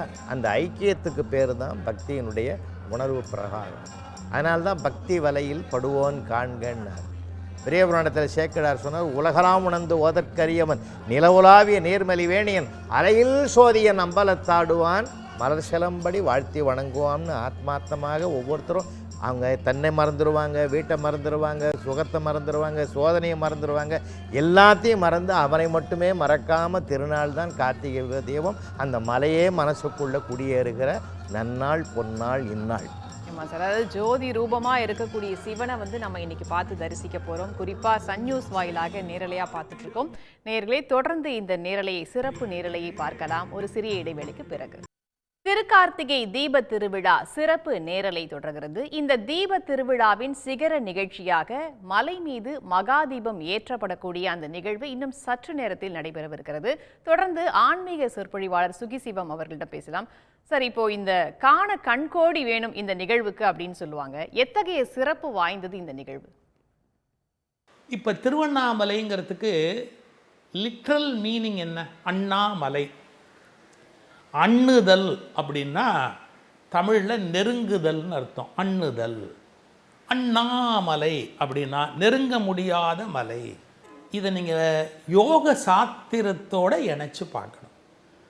நாம் எப்போவுமே எப்படி தெரியுங்களா, ஒன்று மனசால் தொழிற்படுவோம், இன்னொன்று அறிவால் தொழிற்படுவோம். ரொம்ப சிம்பிளாக புரிய வைக்கிறேன். ஜாங்கிரி லட்டு சாப்பிடலாம், மனசு மஞ்சள் கலராக இருக்குது லட்டு, சிவப்பு கலராக இருக்குது ஜாங்கிரி, நெய் ஜாங்கிரி சாப்பிடலாம். இது மனசு. மனசு. அறிவு சொல்லும், உன் சர்க்கரை லெவல் என்ன, உன்னுடைய 3 மாதம் ஆவரேஜ் என்ன, வெறும் வயிற்றில் சர்க்கரை எடுத்தால் எவ்வளோ காட்டுது உனக்கு. இந்த சர்க்கரையை வச்சுக்கிட்டு லட்டு ஜாங்கிரியும் சாப்பிட்டேன்னா உன் உடம்பு என்ன ஆகும்? இதுக்கு பேர் என்ன? அறிவு. இப்போ இந்த உலகத்தில் நீங்கள் இந்த 2 தவிர வேறு எது வழியாவது இயங்க முடியுமா? மனம், இன்னொன்று அறிவு. இப்போ ஒரு ஆச்சரியம் சொல்கிறேன். யோக சாஸ்திரத்தில் நமக்கு இந்த இடது நாசி இருக்குல்ல, இது வழியாக காற்று போகும். இந்த இடது நாசி வழியாக சுவாசம் ஒரு 40 நிமிஷம் உள்ளே போயிட்டு வெளியே வரும். 5 நிமிஷம் ட்ராவல் பண்ணி வலது நாசிக்கு மாறும். அப்புறமா வலது நாசியில் ஒரு 40-45 நிமிஷம் ஓடும், திரும்பி அங்கேருந்து இடது நாசிக்கு மாறும். இது ஒரு உடல் ஏற்பாடு. இதை சந்திரக்கலைன்னா, இதை சூரியக்கலை அப்படின்னா. சந்திரக்கலைனா உடம்பை குளிர்படுத்தணும், சூரியக்கலைனா உடம்பை சூடுபடுத்தணும். நீங்கள் ஒரே சூடாகவே வச்சுருந்தாலும் உடம்பு கெட்டு போயிடும், ஒரே குளிர்ச்சியாக வச்சுருந்தாலும் உடம்பு கெட்டு போயிடும். எப்படி இயற்கை ஒழுங்குபடுத்தியிருக்கு பாருங்கள். இந்த இடது நாசி சந்திரக்கலை மனம், வலது நாசி சூரியக்கலை புத்தி. பாருங்க, இங்கே சுவாசம் ஓடணும். இங்கே சுவாசம் ஓடிச்சுன்னா அதுக்கு என்ன பேர் தெரியுங்களா? அது சித்தம்னு பேர். மனம், புத்தி, சித்தம். இங்கே சுவாசம் ஓடுறது ரொம்ப குறைய. 40 நிமிஷம் இந்த பக்கம், 40 நிமிஷம் இந்த பக்கம். வெறும் டிரான்ஸ்ஃபர் ஆகிற 5 நிமிஷம்தான் இந்த பக்கம் ஓடும். நீங்கள் அப்போ தான் அமைதியாக இருப்பீங்க வாழ்க்கையில். ஞானிகள் என்ன பண்ணுவாங்க, அங்கேயே சுவாசத்தை நிறுத்திக்குவாங்க. எங்கே? இந்த இடத்துல நிறுத்திடுவாங்க. அது இடதுலையும் ஓடாமல் வலதுலையும் ஓடாமல் சுழுமுனை நடுவில் ஓடும். இந்த இடத்துக்கு தான் சார் அண்ணாமலைன்னு பேர். நெருங்க முடியாத இடம்னு பேர். இந்த இடத்த நெருங்க முடியாது. காற்று லெஃப்ட் மூக்கில் 40 நிமிஷம் ஓடும். அதை கண்ட்ரோல் பண்ணி சென்டருக்கு கொண்டு வரணும் ஈஸியாக. அங்கே சித்தர்கள்லாம் என்ன பண்ணிக்கிட்டு இருக்கிறாங்கன்னு நினைக்கிறீங்க? அதான் ட்ரை பண்ணுறாங்க. இந்த வலது பக்கம் ஓடும், கண்ட்ரோல் பண்ணி சென்டருக்கு கொண்டு வரணும். கூடுமான வரைக்கும் அந்த சென்டர்லேயே நிறுத்திட்டா மனமும் ஆஃப் ஆகிடும், புத்தியும் ஆஃப் ஆகிடும், சித்தம் செயல்பட ஆரம்பிக்கும். சித்தம் என்பது இறைவனுடைய கருத்துன்னு அர்த்தம். புரியுதா? சித்தம் சிவமானால் செய்தனவே தவமாகும் அப்படிங்கிறார். இந்த சித்தங்கிறதுக்கு தான் அண்ணாமலைன்னு பேர். பல பேர் வெளியிலேருந்து பார்த்துட்டு அது போக முடியாத மலை, நெருங்க முடியாத மலை, நெருப்பு மலை. இறப்பா முழுமையாக நல்லா தெரிஞ்சுக்கப்பா. இந்த மனம் புத்தி ரெண்டுக்கும் நடுவில் வாழ்வது, சுழுமுனையில் சுவாசத்தை ஓட்டி சித்தத்தில் வாழ்வது அண்ண முடியாத இடம் என்பதால் அண்ணாமலைன்னு பேர். இப்போ இன்னொரு ஆச்சரியம் சொல்லட்டுமா? அண்ணாமலைன்னா யாருன்னு விளக்கம் சொல்லிட்டேன் உங்களுக்கு. திருவண்ணாமலை உள்ளே இருக்கிற ஈஸ்வரருடைய விளக்கம் சொல்லிட்டேன். உண்ணாமுலைங்கிறது யார்? உள்ளே இருக்கிறாங்களே ஒரு அன்பை நம்ம கும்பிடுறோமே, உண்ணாமுலை. உண்ணாமுலைன்னா யாரும் அந்த அவளுடைய தனத்தில் வாய் வைத்து எந்த குழந்தையும் சாப்பிட்டதில்லை. பார்வதி, பெருமாட்டி, உலகின் தாய், பராசக்தி. இப்போ பொருள் என்னன்னு சொல்கிற கேட்டுங்க. உண்ணாமுலை அப்படின்னா இந்த நாக்கு இருக்கா, இதுக்கப்புறம் மேலே ஒன்று தொங்குது, அதுக்கு என்ன பேர் வைக்கிறீங்க? என்ன சொல்வீங்க? அது உள்நா. உள்நாவை சேர்த்து சொல்லுங்கள். உண்ணா. அந்த உள்ள நாக்கு ஒன்று இருக்குல்ல, உள்நாக்கு. ஆமாம், உண்ணா முலை. உள்நா முலை. அது ஐயோ இதெல்லாம் நமக்கு பெருசாக தெரியுதே சார். அவசரப்படாது. அங்கே போய் எதுக்கு எல்லாரும் உட்காடுறாங்கன்னா, சுவாசத்தை மெதுவாக சென்டர் பண்ண உடனே அந்த சுவாசம் என்ன பண்ணும், நடுவில் ஓட ஆரம்பித்த உடனே நம்முடைய அந்த உள்நாக்குக்கும் மூளைக்கும் இடையில் இருக்கிற ஒரு சின்ன பகுதியிலேருந்து ஒரு திரவம் சுரக்குது. அது என்ன கிளாண்டுலேருந்துங்கிறதெல்லாம் நீங்கள் யோக சாஸ்திரத்தை தெரிஞ்சுக்கிட்டு குரு மூலமாக தான் ஒழுங்காக செய்யணும். அவசரப்பட்டு யாரும் செய்யக்கூடாது. அதுலேருந்து வர்ற அந்த திரவம் வந்து உணவு தேவைப்படாது அவங்களுக்கு. 27 நாள் அப்படியே உட்காந்துருந்தாலும் அவங்களுக்கு உணவு தேவைப்படாது. அதுதான் முலை, உண்ணா முலை. யாராலும் உண்ணப்படாத அமிர்தம் அதுக்குள்ளேருந்து வருது. அதனால் அதுக்கு உண்ணாமுலைன்னு பேர். இது பக்தி யோகத்தில் அண்ணாமலையார் உண்ணாமுலை, பக்தி யோகத்தில் முடிஞ்சு போச்சு. கர்மயோகத்தில் அண்ணாமலையார் உண்ணாமுலை அம்மை சர்வீஸ் பண்ணுறோம், அது முடிஞ்சு போச்சு. ஆனால் ராஜயோகம்னு சொல்கிறோம் பார்த்தீங்களா, யோக மார்க்கம், அதில் அண்ணாமலை என்பது இந்த இடம் சித்தம். அதில் உண்ணாமுலை என்பது உள்ளே இருக்கக்கூடிய உள்நாக்குக்கு பக்கத்தில் இருக்கிற அமுத கலசத்திலேருந்து வருகிற ஒரு ஞான அமிர்தம். அது அதை உண்டவர்களுக்கு மரணம் இல்லை, இளமை உண்டு, பசி கிடையாது என்று தான் மாங்காய்ப்பால் உண்டு மலைமேல் கிடப்பார்க்கு தேங்காய்ப்பால் ஏதுக்கடி குதம்பாய் தேங்காய்ப்பால் ஏதுக்கடி. எல்லா சித்தர்களும் இதைத்தான் ட்ரை பண்ணாங்க. அந்த சித்தர் வழிபாட்டுக்கான வெளிப்படையான ஒரு இடம்தான் திருவண்ணாமலை. ரொம்ப சிறப்பாக அண்ணாமலையார் உண்ணாமுலை அம்மன் அவர்களுடைய புகழை பற்றி சொன்னீங்க சார். தொடர்ந்து ராமலிங்கம் சார், இப்போது நம்ம பார்க்குறோம், இன்னும் சற்று நேரத்தில் வந்து அந்த நாம் பார்க்கணும்னு நினச்சிக்கிட்டு இருந்த அந்த காட்சி, மலை மேலே வந்து மகாதீபம் ஏற்றப்படக்கூடிய அந்த நிகழ்வு இன்னும் சற்று நேரத்தில் சில மணித்துளிகளில் நடக்க போகுது. அதற்கான ஏற்பாடுகள் கிட்டத்தட்ட நடந்துட்டுருக்கு. அதே சமயம் கீழே வந்து கோயிலில் வந்து பார்த்திங்கன்னா அங்கேயும் தீபம் ஏற்றுறதுக்கான அந்த ஆயத்தங்கள் நடக்குது. இப்போது நம்ம பார்க்கக்கூடிய அந்த ஊர்வலம் அப்படிங்கிறது, சுவாமி புறப்பாடு அப்படிங்கிறது, இது என்ன காட்சி? இதுதான் நம்ம எதிர்பார்த்துட்டு இருக்கிற அந்த அர்த்தநாரீஸ்வரர் காட்சியா? லட்சக்கணக்கான உலகம் முழுவதும் கோடிக்கணக்கான மக்கள் கண்கொள்ளா காட்சியை சன் நியூஸ் மூலமாக 4 மணிலேருந்து தொடர்ந்து பார்த்துக்கிட்டு இருக்கிற ஒரு உச்சகட்டமான ஒரு நேரம் இப்போ தான் நம்ம நெருங்கிக்கிட்டு இருக்கு. அந்த உச்சி மலை மீது எப்பொழுது அந்த தீபம் ஏற்றப்படும் என்பதை ஆர்வத்தோடும் உணர்வுபூர்வமாக உள்ளத்தையே கோயிலாக்கி கொண்டு அந்த கரங்களை குவித்து வணங்குவதற்கு அத்தனை பேரும் தயாராக இருக்கக்கூடிய ஒரு பரபரப்பான ஒரு உணர்வுபூர்வமான நேரம் இந்த நேரம். இந்த நேரத்தில் அந்த மகாதீபம் ஏற்றுவதற்கு முன்பாக திருக்கோயிலில் முதல்ல விளக்கு இங்கே தீபம் ஏற்றப்படும். இந்த தீபம் ஏற்றி அதே நேரத்தில் தான் அங்கே மலை உச்சியிலே தீபத்தை ஏற்றுவார்கள். அதன் பிறகுதான் வீடுகளில் ஏற்றுவாங்க. இப்போ இதில் என்ன ஒரு சிறப்புன்னு கேட்டிங்கன்னா, இப்போ அங்கே இருக்கிறவங்க சுற்று பக்கத்தில் இருக்கிறவங்க அந்த தீபம் மலையில் ஏற்றின பிறகு வீட்டில் ஏற்றுவாங்க. ஆனால் அந்த சுற்றுப்புறத்துக்கு அப்பாற்பட்டு உலகம் முழுதும் இருக்கிறவங்க எப்படி ஏற்றுவாங்கன்னா, சன் நியூஸில் பார்த்துட்டு உடனே தீபத்தை ஏற்றுவாங்க. அப்போ மலை மேல் இருக்கிற தீபத்தை நம்ம வீட்டுக்குள்ளே கொண்டு வந்து நம்முடைய சூரிய தொலைக்காட்சி தான் கொண்டு வந்து உள்ளே சேர்க்குது. அதாவது அதனால தான் சொல்லுவாங்க சூரியன் போக விடாத இடமே இல்லைன்னுவாங்க. இதுவும் அது ஒரு உதாரணம்னு நான் நினச்சி பார்க்குறேன். ஏன்னா இந்த ஒரு துல்லியமான ஒரு அழகிய காட்சியை நேரடியாக பார்ப்பது போலவே மக்களுக்கு கொண்டு போய் சேர்க்கிற மகத்துவம் இருக்கிறது. அதனால தான் இந்த தீபம் ஏற்றுகிற போது நம்ம அந்த ஒளி வடிவிலே இறைவனை நம்ம வணங்குகிறோம். நிச்சயமா அந்த ஒளி வடிவிலை வணங்குகிறோம். இதே மாதிரி தான் சபரிமலையிலையும் நம்ம அந்த ஒளி வடிவில் வணங்குகிறோம், வடலூர்லேயும் ஒளி வடிவில் வணங்குகிறோம். அந்த ஜோதியை பார்த்து தான் அருட்பிரகாசம் வள்ளலாரும் அதைத்தான் சொன்னார். அருட்பெரும் ஜோதி அருட்பெரும் ஜோதி தனிப்பெருங்கருணை அருட்பெரும் ஜோதின்னு சொன்னார். அந்த ஜோதி வடிவில் தான் இறைவன் இருக்கிறான். அதுக்கு யாருமே வேறுபாடு கிடையாது, மதமாச்சரியங்கள் எதுவுமே கிடையாது அந்த ஜோதிக்கு. அதனால் தான் இறைவனை ஜோதி வடிவில் வணங்குகிற இந்த திருக்காட்சியை இன்னும் நம்ம ஒரு கொஞ்ச நேரத்தில் நாம் உள்ளது கண்களுக்கு விருந்தாகவும் மனசுக்கு மருந்தாகவும் பார்க்க இருக்கிறோம். மேடம், இப்போ நீங்கள் சொல்லுங்கள், இந்த ஜோதி வடிவுக்கும் இந்த ஜோதி ஏற்றப்படுறதுக்கும் சிறப்பான பாடல்கள்லாம் இருக்கும் இல்லையா, அதை பற்றி ஒரு பாட்டு பாடுங்க. அந்த சோதியின் மேன்மை என்ன அப்படின்னு சொல்லக்கூடியது திருவண்ணாமலை தீபரத்தினம் அப்படின்னு சொல்லக்கூடிய ஒரு பதிகம். அருணாச்சல புராணம் அப்படின்னு சொல்லக்கூடியதுல ரொம்ப முக்கியமாக சொல்லப்பட்டிருக்கு அந்த தீபம் எப்பேற்பட்டது, அப்படிங்கறத.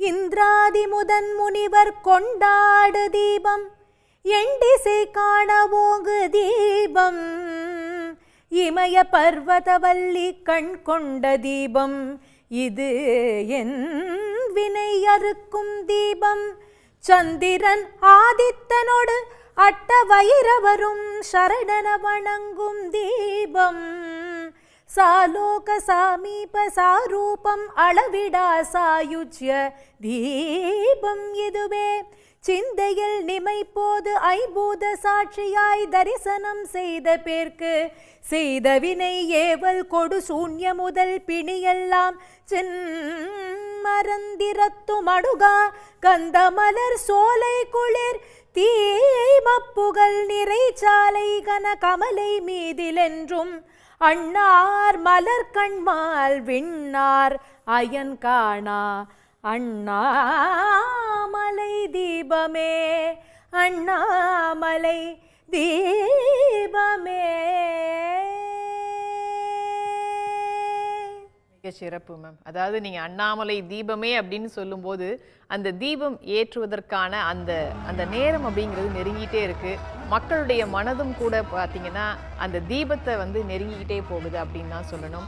சன் நியூஸ் வாயிலாக வந்து லட்சோபல லட்சம் மக்கள் வந்து இப்போ அந்த காட்சியை வந்து பார்த்துட்டு இருக்காங்க. குறிப்பாக வந்து வயோதிகர்கள், நோயால் பாதிக்கப்பட்டவங்கலாம் நேரில் போக முடியாது, அவங்கெல்லாம் இப்போ அங்கே போனதாகவே நினச்சி பார்த்துக்கிட்டு இருக்காங்க அப்படின்னு தான் சொல்லணும்.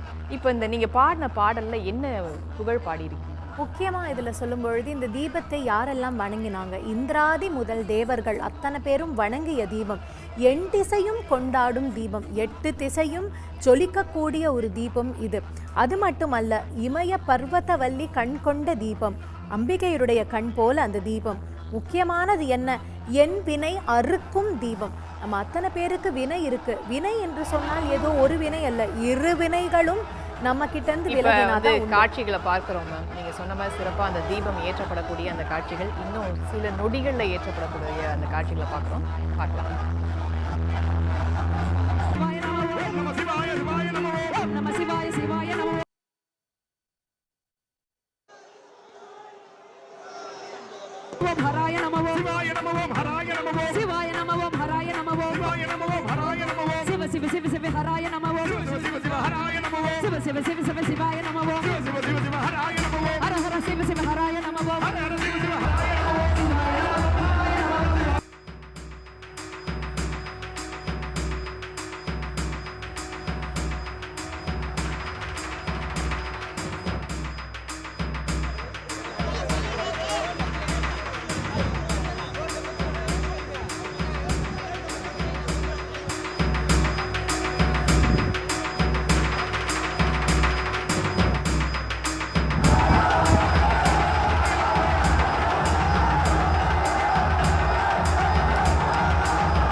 அண்ணாமலையானுக்கு அரோகரா அப்படின்ற அந்த பக்தி முழக்கத்தோட வந்து மலை மேலே வந்து மகாதீபம் ஏற்றப்பட்டிருக்கு. இந்த காட்சியை வந்து லட்சோபல லட்சம் மக்கள் வந்து சன் நியூஸ் வாயிலாக பார்த்துருக்குறாங்க, நாமளும் பார்த்துருக்குறோம். இந்த தீபம் பற்றி நம்மளுடைய அழகு தமிழில் ஒரு 4 வரி சொல்லுங்க. அன்னம் அளிக்கும் தீபம், அண்டியவரை ஆதரித்து பொன்னும் அளிக்கும் தீபம், சிந்தை கலக்கம் தெளிவிக்கும் தீபம், தாய் தந்தைக்கு இணையாக சார் தீபம், பொன்னுலகை கீழாக்கும் சோனகிரி தீபம், வெவ்வினையை நீக்கும் கார்த்திகை தீபம். அண்ணாமலையாருக்கு அரோகரா.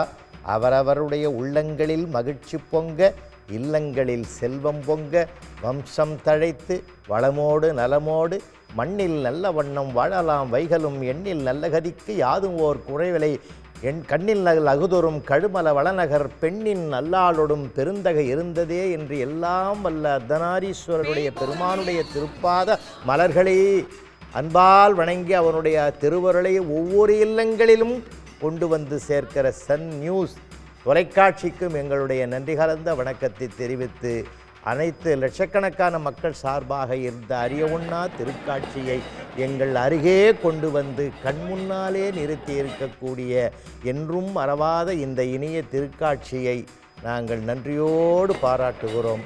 நன்றி, வணக்கம். சார், அதாவது ரொம்ப சிறப்பாக சொன்னீங்க. அழகு தமிழில் ரொம்ப அழகாகவே சொன்னீங்க. அதாவது ஆதியும் அந்தமும் இல்லாத ஈசன் மலை மேலே இப்போ ஜோதி வடிவாக வந்து நமக்கு காட்சி கொடுக்குறாரு. இது பற்றி பாடகர் சீர்காழி சிவசிதம்பரம் சொல்லக்கூடிய அந்த கருத்துக்களை கேட்கலாம். சார், தற்போது ஜோதி வடிவா வந்து காட்சி கொடுக்கிறார் சிவன், இதை பற்றி நீங்க சொல்லுங்களேன். கந்தர் அனுபூதி, கந்தர் அலங்காரம் என்று அருணகிரிநாதர் முருகப்பெருமானுக்கு பாடிய அத்துணை தமிழ் சந்தங்களும் திருவண்ணாமலையின் சொந்தமாகும். அருணகிரிநாதர் தந்த அருட்தமிழாகும்.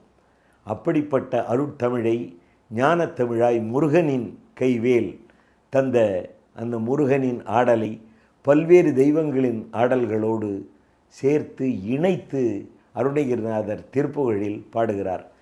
அதல சேடனாராட அகிலமேரு மீதாட அபின காடி தானாட அவளோடு அதல சேடனாராட அகிலமேரு மீதாட அபின காளி தானாட அவளோடு அன்று அதிர வீசி வாதாடும் விடையிலேறுவாராட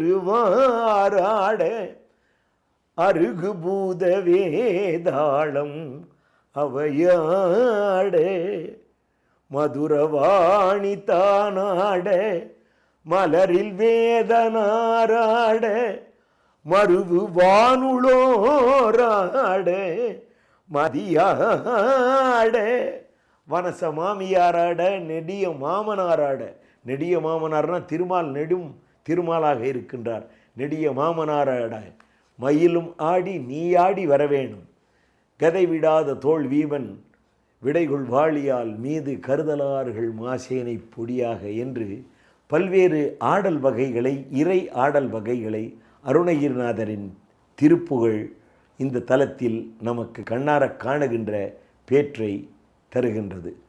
இந்த திருக்கார்த்திகை தீபத் திருநாளன்று விரதங்கள் இருந்து மாலையில் தீபத்தை பார்த்து அதன் பிறகுதான், அந்த கார்த்திகை தீபத்தை முறித்த பிறகுதான், அந்த ஜோதியை கண்ணார கண்ட பிறகுதான், வழிபாடு செய்த பிறகுதான் உணவு உண்பது என்பது பலரின் கருத்தாக திகழ்கிறது.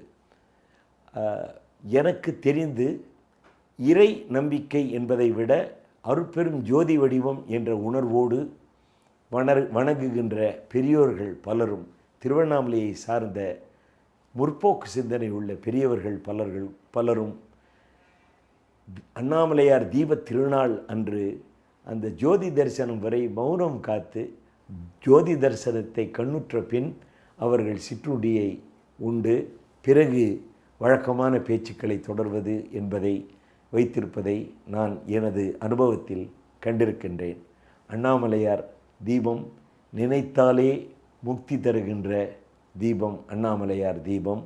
அண்ணாமலையை நினைத்து நாம் பார்க்கும் பொழுது, அண்ணாமலையை நினைக்கையிலே ஆனந்த வெள்ளம் இதயத்திலே, அண்ணாமலையை நினைக்கையிலே ஆனந்த வெள்ளம் இதயத்திலே, உண்ணாமுலையை நினைக்கையிலே உள்ளத்தில் இன்பம் எல்லையில்லை, உண்ணாமுலையை நினைக்கையிலே உள்ளத்தில் இல்லம், உள்ளத்தில் இன்பம் எல்லையில்லை, சிந்திக்க சிந்திக்க தேன் மணக்கும், சிவ சிவ என்றிட வாய் மணக்கும், முந்தை வினைகள் தோள் வரக்கும், முக்தி என்றொரு நிலை பிறக்கும் என்று நமது மனதில் அன்பே சிவம் என்கிற தத்துவத்தை உணர்த்தக்கூடிய ஜோதி தரிசனம் இன்று நாம் காணுகின்ற கார்த்திகை அண்ணாமலையார் தீப தரிசனம்.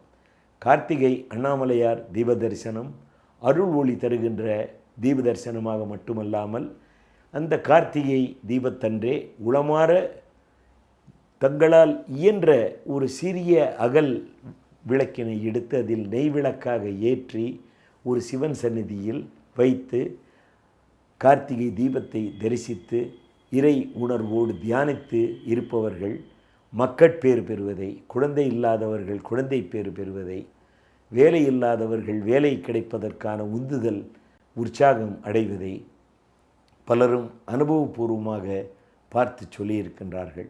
திருவண்ணாமலை தீபத்தின் சிறப்புகள், அதன் ஒளி 11 நாட்களுக்கு மேலாக இந்த அண்ணாமலையின் சுற்று வட்டாரத்தில் காண முடியும் என்று பலரும் கூறுவதை நம்மால் காண முடியும். சிவன் சந்நிதியில் 2 மணிகளும், அம்பாள் சந்நிதியில் 1 மணியும் அந்த தீப நேரத்தில் அது ஒலிக்கின்ற ஒலியை கேட்டு காதால் கேட்டு தீபத்தை கண்ணால் காண்கின்ற பேர்கள் அனைவருக்கும் மன சஞ்சலங்கள் அனைத்தும் தீரப்பெறுவதாக உணரப்பட்டு அதை விசேஷமாக சொல்வார்கள். அன்பு எங்கே இருக்கின்றதோ அங்கே இறைவன் இருக்கின்றான்.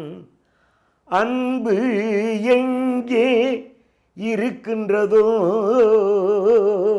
அங்கே இறைவன் இருக்கின்றான். அங்கே இறைவன் இருக்கின்றான். அன்பு எங்கே இருக்கின்றதோ அங்கே இறைவன் இருக்கின்றான். அங்கே இறைவன் இருக்கின்றான். அந்த கையிலை வாசனின் வாயுத்தலமே காலத்தீ திருக்காலத்தீ, காலத்தீ திருக்காலத்தீ. அன்பு எங்கே இருக்கின்றதோ அங்கே இறைவன் இருக்கின்றான். அங்கே இறைவன் இருக்கின்றான். திருவண்ணாமலைக்கு இருக்கிற நிறை சோதியாய் நிற்கக்கூடிய ஈசன் புகழை பாடலாய் பாடியமைக்கு நன்றி சார். தொடர்ந்து ஆன்மீக சொற்பொழிவாளர் சுகிசிவமும் இறைவனின் புகழை தெரிவிக்கிறார். அந்த காட்சிகளை பார்க்கலாம் சார். சொல்லுங்க, தற்போது ஜோதி ரூபமா காட்சியளிக்கிறார் சிவன், அதை பற்றி சொல்லுங்க சார். திருவண்ணாமலைக்கு இருக்கிற பெரிய சிறப்பு அப்படின்னா அடியார்கள் பட்டியல். அதாவது திருவண்ணாமலையிலேயே வந்து இப்போ அண்மை காலத்தில் கூட நம்ம பார்த்தோம், ராம் சுரத்குமார், அதே மாதிரி ரமண மகரிஷி அவர்களுக்கு இந்த மூக்குப்படி சுவாமிகள், இப்படி வரிசையாக இப்போ தொப்பியம்மாங்கிறாங்க, அது ஒரு பக்கம் இருக்கட்டும், இருந்தாலும் தேடுறாங்க. எத்தனை விதமான ஞானிகள் அங்கே வந்தாங்க, அங்கேருந்து கிளம்புறாங்க, நமக்கு தெரியல. கோடிக்கணக்கான அந்த ஞானிகள் அந்த இடத்துல ஞானம் அடைந்திருக்கிறார்கள். உலகத்தில் யாரும் விடை காணாத ஒரு கேள்வி இருக்குது. என்ன? நான் யார் அப்படிங்கிற கேள்வி. இந்த நான் யார் அப்படிங்கிற கேள்வியை திருப்பி திருப்பி திருப்பி நீங்கள் வெளியில் போய் யார்ட்டையும் கேட்க முடியாது. இன்றைக்கி எல்லோரும் மற்றவனை கேள்வி கேட்டுக்கிட்டு திரியிறேன். நம்மளை கேள்வி கேட்கணும். நான் யார்? நான் யார்? ரமணர்கிட்ட போய் ஒருத்தன் கேட்டான், ஏங்க நீங்கள் நான் யாருங்கிறதுக்கு விடை கண்டுபிடிச்சிட்டிங்களாமே? ஓ கண்டுபிடிச்சிட்டேன். அப்போ நான் யாருன்னு சொல்லுங்கள். ஹே, நான் யாருன்னு தான்டா கண்டுபிடிச்சேன், நீ யாருன்னு நான் கண்டுபிடிக்கல, அது என் வேலை இல்லை, நீ கண்டுபிடி, நீ யாருன்னு கண்டுபிடி. இந்த கேள்வி ரொம்ப ஆழமான கேள்வி. ஒரு சூஃபி, ஒரு ஜென் துறவி, அவர்கிட்ட போய் ஒருத்தன் நான் யார் அப்படின்னு நான் பாருங்கள், அவனை நோக்கி போய் அவன் கண்ணை உத்து பார்த்துட்டு, கேட்டாயே நீ யார் என்று உன்னிடத்தில் கேள், என்னை கேட்காதே, உன்னிடத்தில் கேள்னு அவன் கண்ணை முறைச்சி பார்க்குறார். அவன் செயலிழந்தவனாக மாறினான். இது ஜென்னில் வரும். எதுக்காக சொல்ல வரேன், உள்ள உள்ள உள்ள உள்ள உள்ள உள்ள உள்ள தேடிக்கிட்டே போனால் தான் அந்த நான் யாருங்கிற கேள்விக்கு விடை கிடைக்கும். பிணம் எரிக்கிறவன் அந்த பிணத்தை ஒரு குச்சியை வைத்து எரித்து கொண்டிருப்பது போல, நான் யார் என்ற கேள்வியின் மூலமாகத்தான் ஒரு மனிதன் ஞானமடைய முடியும். இறுதியில் பிணத்தை எரிக்கிறவன் அந்த குச்சியையும் அந்த நெருப்பில் போடுவதைப் போல நான் யார் என்ற கேள்வியையும் உள்ளே போட்டுவிட்டால் எல்லாம் எரிந்து சாம்பலாகிவிடும் அந்த நெருப்பில். அதன் பிறகு கேள்வி கேட்பதற்கும் இடமில்லை, பதில் சொல்வதற்கும் இடமில்லை அப்படின்னு ஞான எல்லையை சொல்கிறார். அந்த ஞானத்தை குறிப்பது தான் திருவண்ணாமலை நெருப்பு. புரியுதா? ஞான யோகத்தில் அது உச்சி நிலை. நான் யார் என்ற கேள்வியை வெளியில் கேட்கக்கூடாது. நான் யாருங்கிற உங்கள் கேள்விக்கு எந்த குருவாவது வெளியிலேருந்து விளக்கம் சொல்ல முற்பட்டார்னா அந்த குரு உங்களுக்கு கெடுதல் செய்கிறார் என்று பொருள். நீங்களாக கேட்டு உங்களுக்குள்ளே கண்டுபிடிச்சிங்கன்னா அந்த கேள்விக்கு விடை தெரிகிற காலத்தில் கேட்டவனும் இல்லை, கேள்வியும் இல்லை, பதிலும் இல்லை, எல்லாமே காணாமல் போயிடும். அந்த ஞான நெருப்பு தான் திருவண்ணாமலையின் தனி சிறப்பு. அதனால்தான் நினைக்க முக்தி தரும் திருவண்ணாமலை என்றார்கள். அதை நீங்கள் வேறு ஒன்றும் இல்லை, அதே நினைக்க நினைக்க நினைக்க நினைக்க நினைக்க அந்த விடை உங்களுக்கு தெரியும், அதோடு அது முடியும். அப்படிப்பட்ட உயர்ந்த திருத்தலம் திருவண்ணாமலை. அதனால் திருவண்ணாமலை தரிசனத்துக்கு போகிறவங்கெல்லாம் மனசில் நேர்மையாக இருக்கணும். நம்முடைய வஞ்சனைகள் எல்லாம் நெருப்பில் எரியணும். தீயினில் தூசாகும் செப்பேலோர் எம்பாவாய், ஆண்டாள் பாடுறாள். அது மாதிரி அந்த நெருப்பில் நம்முடைய கர்ம வினைகள் கருகி போய் நல்லவர்களாக திரும்பி வரணும் திருவண்ணாமலையிலேருந்து. அப்படிங்கிறத நான் ரொம்ப படிவன்போடு கேட்டுக்கிறேன். ஞான தீயாக சிவன் காட்சி தருவதாக சொல்லியிருக்கீங்க சார். மேடம், இப்போ நம்ம பார்த்துட்ருக்கோம். அந்த காட்சி பார்த்திங்கன்னா எப்படி இருக்குன்னா, சுற்றி இருக்கக்கூடிய அனைத்து ஊர்களுக்குமே வெளிச்சம் தரக்கூடிய ஒரு காட்சியாக இருக்குது. இதை ஒரு பாடலாக வெளிப்படுத்தினா எந்த வகையில் இருக்கும்? நீங்கள் பாடுங்க. நிறைய பாடல்கள் அப்படி இருக்குது. ஏன்னா பெரும்பாலான பக்தி மார்க்கம் அப்படின்னு நம்ம சொல்கிறோமே வழிய அந்த பக்தியும் ஞானத்தையும் பிரிக்க முடியாது. உண்மையான பக்தி நமக்கு லபித்து விட்டது என்று சொன்னால் ஞானம் அங்கு பிறக்கின்றது.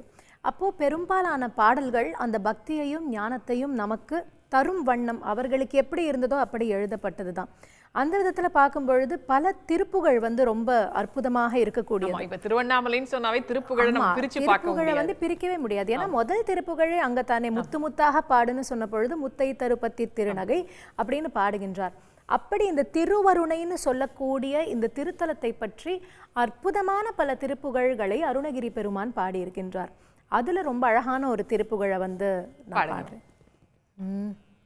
இரவு பகல் பல காலம் இயலிசை முத்தமிழ் கூடி, இரவு பகல் பல காலம் இயலிசை முத்தமிழ் கூடி, திறமதனை தெளிவாக திருவருளை தருவாயே, திறமதனை தெளிவாக திருவருளை தருவாயே, பரகருணை பெருவாழ்வே பரசிவ தத்துவ ஞானா, பரகருணை பெருவாழ்வே பரசிவ தத்துவ ஞானா, அரணருள் சத்புதல்வோனே அருணகிரி பெருமானே, அரணருள் சத்புதல்வோனே அருணகிரி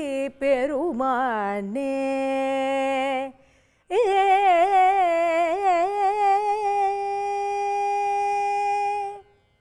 மிக நேர்த்தியான ஒரு இசையோட வந்து இந்த விஷயத்தை வந்து நீங்க சொல்லியிருக்கீங்க. அதாவது சிவன் எவ்வளவு அழகானவரோ அதே அளவுக்கு ஞானம் தரக்கூடியவர் அப்படின்றதையும் வந்து இந்த பாடல் மூலமா நம்ம இதில் தெரிஞ்சுக்க சொல்லும் பொழுதே பரசிவ தத்துவ ஞானா அப்படின்னு தான் அந்த பெருமையை சொல்கின்றார்கள்.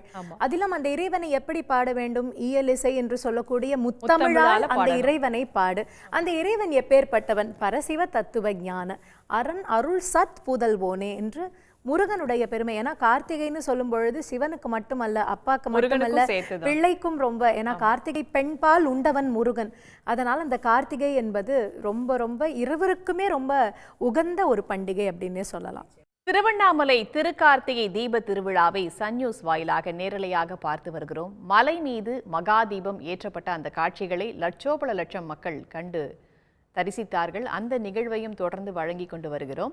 இந்த நிகழ்வின் சிறப்புகள் குறித்து சொற்பொழிவாளர் பேராசிரியர் ஞானசம்பந்தன் தெரிவிக்கக்கூடிய கருத்துக்களை கேட்கலாம். ஞானசம்பந்தன் சார், தற்போது மலை மேல மகாதீபம் ஏற்றப்பட்டு விட்டது. சுற்றி இருக்கக்கூடிய அந்த கிராமங்களை சுற்றிலும் வந்து பார்த்தீங்கன்னா அந்த தீப ஒளியோடு சேர்ந்து ஆன்மீகமும் சேர்ந்து அந்த உணர்வும் பரவி இருக்கு அப்படின்னு தான் சொல்லலாம். இந்த நிகழ்வு பற்றிய சிறப்புகளை நீங்க சொல்லுங்க சார். நெருப்பை பார்த்துட்டா அது வந்து நமக்கு ஒரு வெளிச்சம் தர்றதாக வாழ்க்கையில் ஒரு நம்பிக்கை உண்டு. இங்கே இந்த நெருப்பை காணுகிற போது, ஒளியை காணுகிற போது நம் வாழ்க்கையில் வெளிச்சம் வரும் என்ற நம்பிக்கை இருக்கிறது. ஒளிமயமான எதிர்காலம் என் உள்ளத்தில் தெரிகிறது அப்படின்னு கண்ணதாசன் சொல்வார். இறைவனை, இயற்கையை, மலையை, மற்றவற்றை காணுகிற போது நமக்கு ஒரு மகிழ்ச்சி ஏற்படுவதைப் போல இந்த ஒளியை காணுகிற போது, நெருப்பை காணுகிற போது நாம் என்ன செய்கின்றோம் என்றால் நாம் வந்து வணங்குகின்றோம். நெருப்புக்கு ஒரு தன்மை என்ன தெரியுமா? ஐம்பூதங்களில் நிலம் இதை மாசுபடுத்த முடியும், அழுக்காக்கலாம். நீர் சொல்லவே வேண்டாம், நதியை புறம் நம்ம எப்படி மாற்றிருக்கோம்னு தெரியும். காற்று அதுக்கு மேலே எப்படி போயிட்டுருக்குன்னு பார்க்குறோம். காற்று வந்து சுவாசிக்க முடியாத அளவுக்கு வந்துருச்சுன்னு சொல்கிறாங்க. ஆகாயம் ஓசோனில் ஓட்ட விழுந்துட்டாங்க. அப்போ நெருப்பை ஏன் பிடிக்கலை? நெருப்புக்கு ஒரு குணம் உண்டு. என்ன குணம் தெரியுமா? அழுக்க சாப்பிட்றோம். அழுக்க சாப்பிட்டோம்னா என்ன அர்த்தம் அப்படின்னா, போய பிழையும் புகுதருவான் நின்றனவும் தீயினில் தூசாகும் செப்பேலோ ரம்பாவாயின்னு ஆண்டாள் பாடுறான்னா, அழுக்கை உண்ணுகின்ற அந்த தன்மை நினச்சி பாருங்கள். நம்முடைய எல்லா அழுக்குகளையும் மன அழுக்குகளையும் நீக்கக்கூடிய ஒரு ஞான தீபமாக இறைவன் விளங்குகிறான்னு சொன்னால் அந்த விளக்குக்கு, அந்த ஒளிக்கு இத்தனை பெருமை இருப்பதால் தான் அதனை வணங்குகிறோம். கர்ப்பகிரகத்தில் அந்த காலத்துலேயும் இந்த காலத்துலேயும் லைட் போட மாட்டாங்க. அப்போ அந்த சுவாமியினுடைய முகமோ அம்பாளுடைய முகமோ நமக்கு தெரியணும்னா அப்போ கற்பூரத்தை தானே காட்டுறோம். அந்த கற்பூரத்தை காட்ட போய் தான் அந்த முகத்தை கிட்ட பார்த்து நம்ம தெரிஞ்சுக்கிறோம். இன்றைக்கு கார்த்திகை மாத பௌர்ணமி அன்றைக்கு திருவண்ணாமலையிலே நிகழ்கின்ற இந்த அற்புதமான நிகழ்வை, திருவண்ணாமலையினுடைய உச்சியிலே ஏற்றப்படுகின்ற தீபத்தை நேரலையாக வீட்டிலே இருந்து பார்த்து கொண்டிருக்கிற அல்லது அங்கேயே சென்று இதனை கண்டு நெகிழ்கிற அத்தனை பக்தகோடி பெருமக்களுக்கும் நம்முடைய சன் தொலைக்காட்சியின் வாயிலாக வாழ்த்துக்களை சொல்லுவோம். தென்னாடுடைய சிவனையை போற்றி, எந்நாட்டவர்க்கும் இறைவா போற்றி. பேசலாம் சார். நம்ம இப்போ ஒரு 2 மணி நேரத்துக்கு மேலே நம்ம வந்து இந்த காட்சிகள்லாம் பார்த்துக்கிட்டு இருக்கோம். ரொம்ப அருமையாக வந்து போயிட்டு இருந்துச்சு. இப்போ பக்தியை வளர்க்குறதுல வந்து தமிழ் எந்த அளவுக்கு முக்கிய பங்கு வகிச்சிருக்கு அப்படிங்கிறது நமக்கு எல்லாருக்குமே தெரியும். இந்த நிகழ்ச்சியை நீங்கள் வந்து இவ்வளோ நேரம் வந்து பார்த்துருக்கீங்க, நிறைய தகவல்களை எங்களுக்கு சொல்லியிருக்கீங்க. நிறைவாக என்ன சொல்ல விரும்புகிறீங்க சார்? நிறைவாக நம்ம பெரியவங்க வகுத்தும் பகுத்தும் தொகுத்தும் நமக்கு கொடுத்துருக்கிற இந்த பக்தி மார்க்கம் இருக்குது பார்த்திங்களா, நமக்கு மேலே ஒன்று நம்ம இயக்குகிறது என்ற ஒரு உணர்வோடு பயணிக்கிற ஒரு சுகமான வாழ்க்கையைத்தான் பெரியவங்க பக்தி மார்க்கத்தின் மூலமாக கொடுத்துருக்காங்க. நான் சொல்ல போகிறது கற்பனை தான். ஆனால் கற்பனையாக இருந்தாலும் அதில் இருக்கக்கூடிய கருத்தை எடுத்துக்கணும். ஒரு வலை வீசுகிறவன் குளத்தில் போய் வலையை வீசுகிறான். பெரிய மீன் அகப்படாது, சின்ன சின்ன மீன்கள்லாம் அதில் அகப்பட்டுக்குது. ஆனால் ஒரு சின்ன மீன் 10 நாளாக அந்த வலைக்குள்ளே அகப்படலை. இதை பெரிய மீன் பார்க்குதான். ஒரு நாள் அதை வலை வீசுகிறவன் போன உடனே கேட்டுதான், நீ எப்படி, நான் பெரிய உருவம், நான் தப்பிச்சுக்கிறேன், நீ சின்ன உருவம் அந்த வலையில் மாட்டாமல் எப்படி தப்பிச்சேன்? அப்போ அந்த சின்ன மீன் என்ன சொல்லிச்சான், அந்த வலை வீசுகிறவன் எதிர்பக்கமாக தான் வலையை வீசுகிறான், அந்த நேரம் பார்த்து நான் ஓடி போய் அவன் கால் பக்கமாக நின்றுடுவேன், அப்போ நான் அந்த வலைக்குள்ளே வரமாட்டேன் இல்லையா, அதனால் இப்படி தான் என்னை நான் காப்பாற்றிக்கிறேன்னு. ஒரு சின்ன மீன் அந்த வலை வீசுகிறவனுடைய பாதத்தில் போய் உட்கார்ந்து தன்னை காப்பாற்றி கொள்வது போல இந்த பிரபஞ்சத்தில் இருக்கிற மாய வலைக்குள் நாம் மனிதன் அகப்படாமல் இறைவனுடைய திருவடியை சரணாகதி அடைந்து விட்டால் அவன் நிச்சயமாக ஈடேறுவான். இதைத்தான் திருவள்ளுவர் தனக்கோமை இல்லாதான் தாழ் சேர்ந்தார் கல்லால் மனக்கவலை மாற்றல் அரிதுன்னு சொன்னார். உள்ளம் பெருங்கோயில் ஊனுடம்பு ஆலயம் வள்ளல் பிரானார்க்கு வாய் கோபுரவாசல் தெள்ளத் தெளிந்தார்க்கு சீவன் சிவலிங்கம் கள்ளப்போலனைந்தும் காளாமளி விளக்கேன்னு திருமூலர் பிரபஞ்சத்துக்கு எடுத்து சொல்லியிருக்கிற அற்புதமான வார்த்தை. ஞானசம்பந்த பெருமான், நாவுக்கரசர், சுந்தரமூர்த்தி சுவாமிகள், மணிவாசகர், அருட்பிரகாச வள்ளலார், குரு நமச்சிவாயர் என்று நம்முடைய ரமண மகரிஷி என்று அருணகிரி சுவாமிகள் என்று பல 100 ஞானிகளும் சாதுக்களும் அறிஞர்களும் புலவர்களும் திருவண்ணாமலையை பாராட்டி பாடாதவர்களே இல்லை. கண்டம் கரியமலை கண்மூன்று உடையமலைன்னு குரு நமச்சிவாயர் பாடியிருக்கிறார். அப்போ அதுதான் மலையே நம்ம சிவனுடைய வடிவத்தில் பார்க்குறோன்னு சொன்னோமே. இந்த பக்தி காலந்தோறும் இருக்கணுன்றதுக்காகத்தான் பெரியவங்க அந்த காலத்தில் என்னமா பேர் வச்சாங்க. சிவாய நம என்பது 5 எழுத்து மந்திரம், சரவணபவ என்பது 6 எழுத்து மந்திரம், ஓம் நமோ நாராயணா என்பது 8 எழுத்து மந்திரம். இந்த 5 எழுத்து மந்திரத்தையும் 8 எழுத்து மந்திரத்தையும் 6 எழுத்து மந்திரத்தையும் சொல்வதற்கு கூட நேரமில்லாமல் கூட மனிதனுக்கு உழைப்பை மேற்கொள்ளுகிற போது செல்லலாம். அதற்கும் அதை மறந்தாலும் கூட மறவாமல் இருப்பது தான் பிள்ளைகளுக்கு ஆறுமுகம், ஏழுமலை என்னமா அந்த இறைவனுடைய திருநாமங்களை சொல்லக்கூடிய சிவா என்றெல்லாம் திரும்ப திரும்ப திரும்ப சொல்லக்கூடிய ஒரு பெயரை பிள்ளைகளுக்கு சூட்டி நாராயணா இங்க வா, நாராயணா இதை எடு, நாராயணா கொண்டு போ, ஏ சிவப்பிரகாசம் வாப்பா அப்படின்னும் போது அந்த சைவ வைணவ ஐக்கியத்தினுடைய கடவுளுடைய நாமாவளிகளை சொல்லித்தான் மனிதன் ஈடேற முடியும். கிருதயுகத்தில், திரேதாயுகத்தில், துவாபர யுகத்தில் எப்படியெல்லாம் பண்ணாங்க, வேள்விகளை செய்து ஈடேறினார்கள், பெரிய பெரிய தியானங்களை செய்து செயல்பட்டார்கள், பூஜைகள் செஞ்சாங்க. இந்த கலியுகத்தில் நேரமில்லைன்னு பரபரப்பாக ஓடிக்கொண்டிருக்கிற மனிதன் ஓடுகிற போதே நாராயணா, ஓடுகிற போதே சிவாய நம, நமச்சிவாய வாழ்க, நாதந்தாள் வாழ்க, எமைப்பொழுதும் என் நெஞ்சில் நீங்காதான் தாழ்வாழ்க அப்படின்னு அந்த இறைவனுடைய நாமாவளிகளை மாதவா யாதவா கேசவான்னு சொல்கிற மாதிரி நமச்சிவாய மந்திரத்தை நாள்தோறும் நம்ம ஒரு வேளையாவது சொன்னாலே ஈடேறலாம். அப்படியும் உனக்கு சொல்ல நேரம் இல்லையா? வருடம் வருகிற கார்த்திகை திருமாதத்தில் பௌர்ணமி தினத்தன்று திருவண்ணாமலையில் ஏற்றப்படுகிற தீபத்தையாவது ஒரு முறை பார், ஓராண்டு காலம் பார்த்தாலே போதும், நினைத்தாலே போதும் என்று சொல்வது போல பார்த்தாலே நீ பரிசுத்தமாவாய் என்பதுதான் கார்த்திகை தீபத்தினுடைய எழிலார்ந்த திருக்காட்சி. இது கைலை காட்சி, கைலை காட்சி, கைலை காட்சி. நிச்சயமா சார், நீங்க சொன்னது கற்பனையா இருந்தாலும் அதுல சிறப்பா ஒரு கருத்து உணர்த்தப்பட்டிருக்கு. இறைவன் கிட்ட நம்ம ரொம்ப அண்ணுதலோட இருக்கணும்ன்றது. மேடம், இப்போ சார் தமிழ்ல அழகா சொன்னாங்க. இப்போ பக்தி மார்க்கத்துல இசைக்கும் பெரிய பங்கு இருக்குன்னு சொல்லலாம். ஒரு பாட்டு வாயில அதை எங்களுக்கு சொல்லி இந்த நிகழ்ச்சியில உங்களுடைய நிறைவு கருத்தை பதிவு. இவர்கள் யாரை பற்றியெல்லாம் சொன்னார்களோ, பெரியோர்களுடைய பெயர் எல்லாம் சொன்னார்கள் இல்லையா? திருஞான சம்பந்தர், நாவுக்கரசர் பெருமான், அருட்பிரகாச வள்ளலார், இவர்கள் எல்லாருமே தமிழ் தான். ஆனால் தமிழை பாடினார்கள். எப்போ பாட்டுன்னு ஒன்று வருதோ அங்கே இசை என்பது நுழைந்து விடுகின்றது. அதனால் யாரெல்லாம் அந்த இறைவனை பாடினார்கள் என்ற பாடலோடு நாம் நிறைவு செய்யலாம். நிச்சயமா.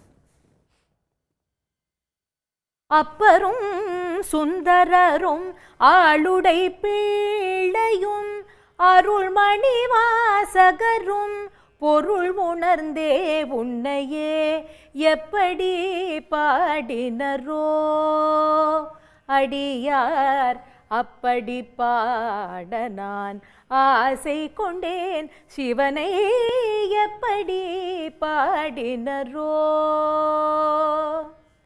குருமணி சங்கரரும் அருமை தாயுமானவரும் அருணகிரிநாதரும் அருட்ஜோதி வள்ளலும் கருணை கடல் பெருகி காதலினால் உருகி கனி தமிழ் சொல்லினால் இனிதுனை அனுதினம் எப்படி பாடினரோ அடியார் அப்படி பாட நான் ஆசை கொண்டேன் சிவனை எப்படி பாடினரோ எப்படி பாடினரோ எப்படி பாடினரோ.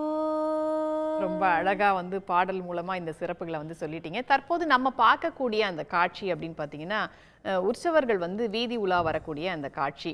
அதாவது மலை மேலே வந்து மகாதீபம் ஏற்றப்பட்ட பிறகு தற்போது மக்களுக்கு வந்து வெளியில் வந்து உலா வந்து காட்சி கொடுக்குறாங்க உற்சவ மூர்த்திகள். அதை வந்து சன் நியூஸ் வாயிலாக நம்ம பார்த்துக்கிட்டு இருக்கோம். இப்போ கார்த்திகை தீப திருவிழாவின் சிகர நிகழ்ச்சியான மகாதீபம் திருவண்ணாமலையின் மலை உச்சியில் அரோகரா முழக்கத்தோடு ஏற்றப்பட்டது. 2668 அடி மலை உச்சியில் மகாதீபம் ஏற்றப்பட்டு தற்போது அண்ணாமலையார் ஜோதி வடிவாக லட்சக்கணக்கான பக்தர்கள் தரிசித்து வருகின்றனர். இதுபற்றி பாடகர் சீர்காழி சிவச்சிதம்பரம் அவர்கள் தெரிவித்த கருத்துக்களை தற்போது பார்க்கலாம். திருவருட்பிரகாச வள்ளலார் அருட்பெரும் ஜோதியை தனிப்பெரும் கருணையை போற்றியவர். அவருடைய திருவருட்பாவில் அருட்ஜோதி தெய்வம் என்னை ஆண்டு கொண்ட தெய்வம், அருட்ஜோதி தெய்வம் என்னை ஆண்டு கொண்ட தெய்வம், அம்பலத்தே ஆடுகின்ற ஆனந்த தெய்வம், அருட்ஜோதி தெய்வம் என்னை ஆண்டு கொண்ட தெய்வம், அம்பலத்தே ஆடுகின்ற ஆனந்த தெய்வம், பொருட்சாறு மறைகளெல்லாம் போற்றுகின்ற தெய்வம், போதாந்த தெய்வம் உயர்நாதாந்த தெய்வம், அருட்ஜோதி தெய்வம் என்னை ஆண்டு கொண்ட தெய்வம் என்று அருட்ஜோதி தெய்வத்தைத்தான் தன்னை ஆண்டு கொண்ட தெய்வமாக ஒருமையுடன் நினது திருமலரடி நினைக்கின்ற உத்தமர்தம் உறவு வேண்டும் என்று சிந்திக்க தூண்டிய தெய்வமாக அந்த அருட்ஜோதி தெய்வம் திகழ்ந்ததை ராமலிங்க வள்ளலார் பாடுவார். அதே ராமலிங்க வள்ளலார் சாதி சமய சழக்கை விட்டேன் அருட்ஜோதியை கண்டேனடி அக்கச்சி, சாதி சமய சழக்கை விட்டேன் அருட்ஜோதியை கண்டேனடி அக்கச்சி, ஜோதியை கண்டேனடி வானத்தின் மீது மயிலாடக் கண்டேன், மயில் குயிலாச்சுதடி அக்கச்சி, மயில் குயிலாச்சுதடி என்று பாடுவார். சாதி சமய சழக்கை விட்டேன் அருட்ஜோதியை கண்டேன் என்று அருட்ஜோதியை காண்பதற்கு நம் மனநிலை எத்தகைய நிலையில் இருக்க வேண்டும் என்பதை ராமலிங்க வள்ளலார் நமக்கு உணர்த்தியுள்ளார். இத்தகைய சக்தியெல்லாம் அருளெல்லாம் கொண்ட மலை பல ஐதீகங்களை உள்ளடக்கி மனிதகுலம் தழைப்பதற்காக நம்பிக்கைகளை தந்த மலை அண்ணாமலை, திருவண்ணாமலை. நமது அறியாமை என்னும் இருளை விலக்கி அறியாமை இருளை விலக்கி உள்ள தெளிவை ஞான தெளிவை அருட்பெரும் ஜோதி என்னும் வெளிச்சத்தை உலகத்திற்கு மனித நேயத்தை மனிதாபிமானத்தை தருகின்ற ஜோதியாக என்றென்றும் மனித குலத்திற்கு திகழ்கின்றது. அன்பு இருக்கின்ற இடத்தில் இறைவன் இருக்கின்றான். கூறுனாவே முதலாக இறைவன் இருக்கின்றான். கூறுணும் கரணம் எல்லாமாக இறைவன் இருக்கின்றான். வேண்டுவதையெல்லாம் தருகின்ற, நாம் கேளாமலே வேண்டத்தக்கது அறிந்து தருகின்ற இறைவனாக திருவாசக வாக்கின்படி ஈசனார் திகழ்கின்றார். அத்தகைய சிவனாரின் ஜோதி கார்த்திகை தீபஜோதி. கார்த்திகை பெருவிழா, கார்த்திகை பெண்கள் தாலாட்டிய திருமுருகன் கண்ட திருவிழா. முருகன் பிறந்த கார்த்திகை நட்சத்திரத்தில் கிருத்திகைகளில் கார்த்திகை நட்சத்திர தேவதைகள் 6 பேர் ஒன்றிணைந்து கார்த்திகேயனாக சக்தி பாலனாக நமக்கு கிடைத்த முருகப்பெருமான் அவதரித்த திருநாள் கார்த்திகை திருநாள். அந்த கார்த்திகை பெருநாளை வழிபாடு செய்து அன்று அதற்குரிய பிரசாதங்களை செய்து அதை பகிர்ந்து உண்டு மகிழ்ந்து உறவுகளோடு மனநிலையை சீராக்கி ஒருமித்த மனதோடு அனைத்து பெருமக்களோடும் கருத்து ஒருமித்து வாழ்கின்ற தத்துவத்தை இந்த வழிபாட்டு முறை தருகின்றது. விரதங்கள் இருந்து உடலை சுத்தப்படுத்தி கொள்ளவும், கண்ணாரக் கண்டு மனதை ஒருநிலைப்படுத்தி தீப ஜோதியை தியானத்தில் வைத்து தியானிப்பதன் வாயிலாக மனதை சுத்தப்படுத்தி கொள்வதும் இந்த திருவிழாவின் மிக சிறப்பு வாய்ந்த ஒரு பகுதியாகும். இதனை மிக சிறப்பாக சன் நியூஸ் தொலைக்காட்சி நேரலை செய்து வருகிறது. இதன் வாயிலாக ஒவ்வொருவரும் தங்கள் இல்லத்தில் இருந்தவாறே பக்தி வெள்ளத்தில் திளைத்து அனைவரும் தொலைக்காட்சியின் வாயிலாக அந்த அருளை நேரடியாக தங்கள் வீட்டில் நிரப்புகின்ற ஒரு நற்பேற்றினை இன்றைய தினம் நாம் எல்லாம் பெற்றிருக்கின்றோம். சிவன் தரிசனம், சிவஜோதி தரிசனம், ஆத்மார்த்த சிந்தனை, தியானம் இவற்றுக்கெல்லாம் நல்வாய்ப்பாக வீட்டில் இருந்த இடத்தில் இருந்தபடியே நாம் எல்லாம் உள்ள களிப்பை எய்துகின்ற ஒரு நல்ல வாய்ப்பினை இந்த நாளில் பெற்றிருக்கின்றோம். அதற்காக பெரியவர்கள் அனைவருக்கும் என்னுடைய நன்றி கலந்த வணக்கத்தை தெரிவித்து கொண்டு இந்த வாய்ப்பினை அளித்தமைக்காக சன் நியூஸ் தொலைக்காட்சிக்கு என்னுடைய உளமார்ந்த நன்றி கலந்த வணக்கங்களை தெரிவித்துக் கொள்கின்றேன். அருட்பெரும் ஜோதி வாழ்க, தனிப்பெரும் கருணை வாழ்க. அருட்பெரும் ஜோதி, தனிப்பெரும் கருணை. கண்ணாரக் காண்போம் சிவனாரின் ஜோதி, திருவண்ணாமலை ஜோதி. வணக்கம். திருவண்ணாமலை. என்னோட பேர் சந்தான லட்சுமி. நான் வந்துட்டு ஜெயங்கொண்டம் கும்பகோணத்துலேருந்து வரேன்.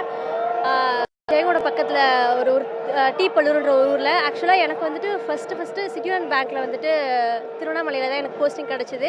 அது அந்த கடவுளே வந்துட்டு எனக்கு இங்கே அனுப்பி வச்ச மாதிரி ஒரு ஃபீலிங். ப்ளஸ் அதுவும் இல்லாமல் இங்கே ரொம்ப நேரம் காலையிலேருந்து ரொம்ப நேரம் வெயிட் பண்ணிகிட்டே இருந்தோம். அதேமாதிரி இங்கே சர்வீஸ் எல்லாம் ரொம்ப நல்லா இருந்துச்சு. ரொம்ப இதாக அனுப்பி விட்டாங்க பார்த்து. அந்த ஒளி ஏற்றும் போது ரொம்ப ரொம்ப ஒரு மாதிரி கூஸ்பம், அது எப்படி சொல்கிறதுன்னு தெரியல. அந்தளவுக்கு ரொம்ப அவ்வளோ ஆச்சரியமாக இருந்துச்சு. ஒரு மாதிரி கண்ணெல்லாம் கலங்கிடுச்சு சார். அந்த ஏற்றின உடனே அப்படியே கண்ணெல்லாம் கலங்கி ஒரு மாதிரி ஆயிடுச்சு. ரொம்ப சந்தோஷமாக இருந்துச்சு. இது ரொம்ப ஹாப்பியாக இருக்குது எங்களுக்கு. நிறைய காலேஜ் படிக்கும்போது நிறைய மார்க்ஸ் வாங்கணும், அதெல்லாம் நான் ப்ரே பண்ணிக்கிட்டேன். ரொம்ப நல்லா எல்லாருமே நல்லா இருக்கணும் அப்படின்னு சொல்லிட்டு நான் ப்ரே பண்ணிக்கிட்டேன். ஆக்சுவலி அது எல்லாமே ஒரு கூஸ் பம்ப்ஸ் மூமெண்ட் தான் நமக்கு. ஆக்சுவலி நம்ம வந்து டிவியில் தான் இது வரைக்கும் பார்த்துருப்போம். ஃபர்ஸ்ட் டைம் நேரில் பார்க்கும்போது ரொம்ப ஹாப்பியாக ஒரு மாதிரி கூஸ் பம்ப்ஸாக இருந்துச்சு. எனக்கு ரொம்ப ஹாப்பியாக இருந்துச்சு. என் பேர் மகாநித்ய ஸ்ரீ. சார், இப்போ நீங்கள் இந்த மகாதீபத்தை பார்த்துருக்கீங்க, உங்களுக்கு அது என்ன மாதிரியான உணர்வுகள் எல்லாம் ஏற்படுத்துது?